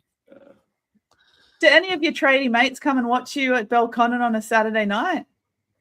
Yeah, most of my mates do. I'm actually really lucky. All that group of friends I've been telling you about, they barely miss a home game. So they've been there since year one, and they're usually the loud ones on the sideline tearing into the other team. So you may or may not have seen them, but they are always there. I think national finals they may have been tucked away in the stands, but usually they get one of the boxes on the sideline, and they literally just they get the names up of the other team and they're just into them, stats, everything, and they love it. Everyone likes it. Like Luke Jameson in that semi-final in Canberra, because Luke and I we're pretty good mates off the court as well. I warned him. I said, my boys are going to be in you. I've told them they're going to be into you. And they were just feeding him. And he, at one stage at the free throw line, he turned around and started giving it back to him. And they sort of didn't know what to do. It's the first time someone had sort of like given him a bit of slack back, and they sort of sat there. And then it just ramped up, and it was awesome. Like they're good lads, and I think everyone really enjoys. It sort of brings an atmosphere that Canberra never had as well. Like that sort of smack talk from the sideline. You're like, oh, what do you do now? Like people are researching my stats and my name and everything that's going on, and they're getting, you know, slack on the court. They're getting told by their coach, and then they're getting just these numbnuts on the sideline just pestering them. Yeah. Crusaders also used to have a very similar situation where it was the state league boys when they had a state league team and their tradie mates in a box at the end of the baseline, and you couldn't wear a sweatband, long socks, the wrong shoes, nothing. They would tear strips off you for anything. I love it. I live for it. Albury get a bit like that on I think it's members night or something they might call it. But yeah, I was playing there one night in Albury and they were tearing shreds off me. I was loving it. We were blowing them out. It wasn't even close, but they were tearing shreds off me, and Tui was copping it pretty bad as well. Then when Tui started giving it back to him, they were loving it. Well, I mean, he wears the sweatband. He's going to be a target. Yeah. I mean, he sticks by it. He wears it every season. Yeah, he does. I don't think I'd recognize him without it. No, I don't think I would. He wore one. He didn't wear one the other night at training because he wears some training everywhere. I'm just like, just a totally different human being. Well, Will, it's great to finally talk to you and have you as a guest on East Got Game. Thank you for being a guest, and B, confirming that you are actually playing for the Canberra Gunners in the 2026 season, despite it not being officially announced. But I think it goes without saying that we were expecting you in the roster nonetheless. But best of luck for the season. I hope that you've enjoyed your time with us two nerds here in EGG, and maybe we can have you back at the back end of the season. Yeah, absolutely. Loved it. And thank you so much for having me on. I feel privileged and very excited to come back on whenever. Love the work you guys do. So thank you. Cool. Anytime. Thank you. Always a little bit of Canberra bias here on EGG as well. Repping the city.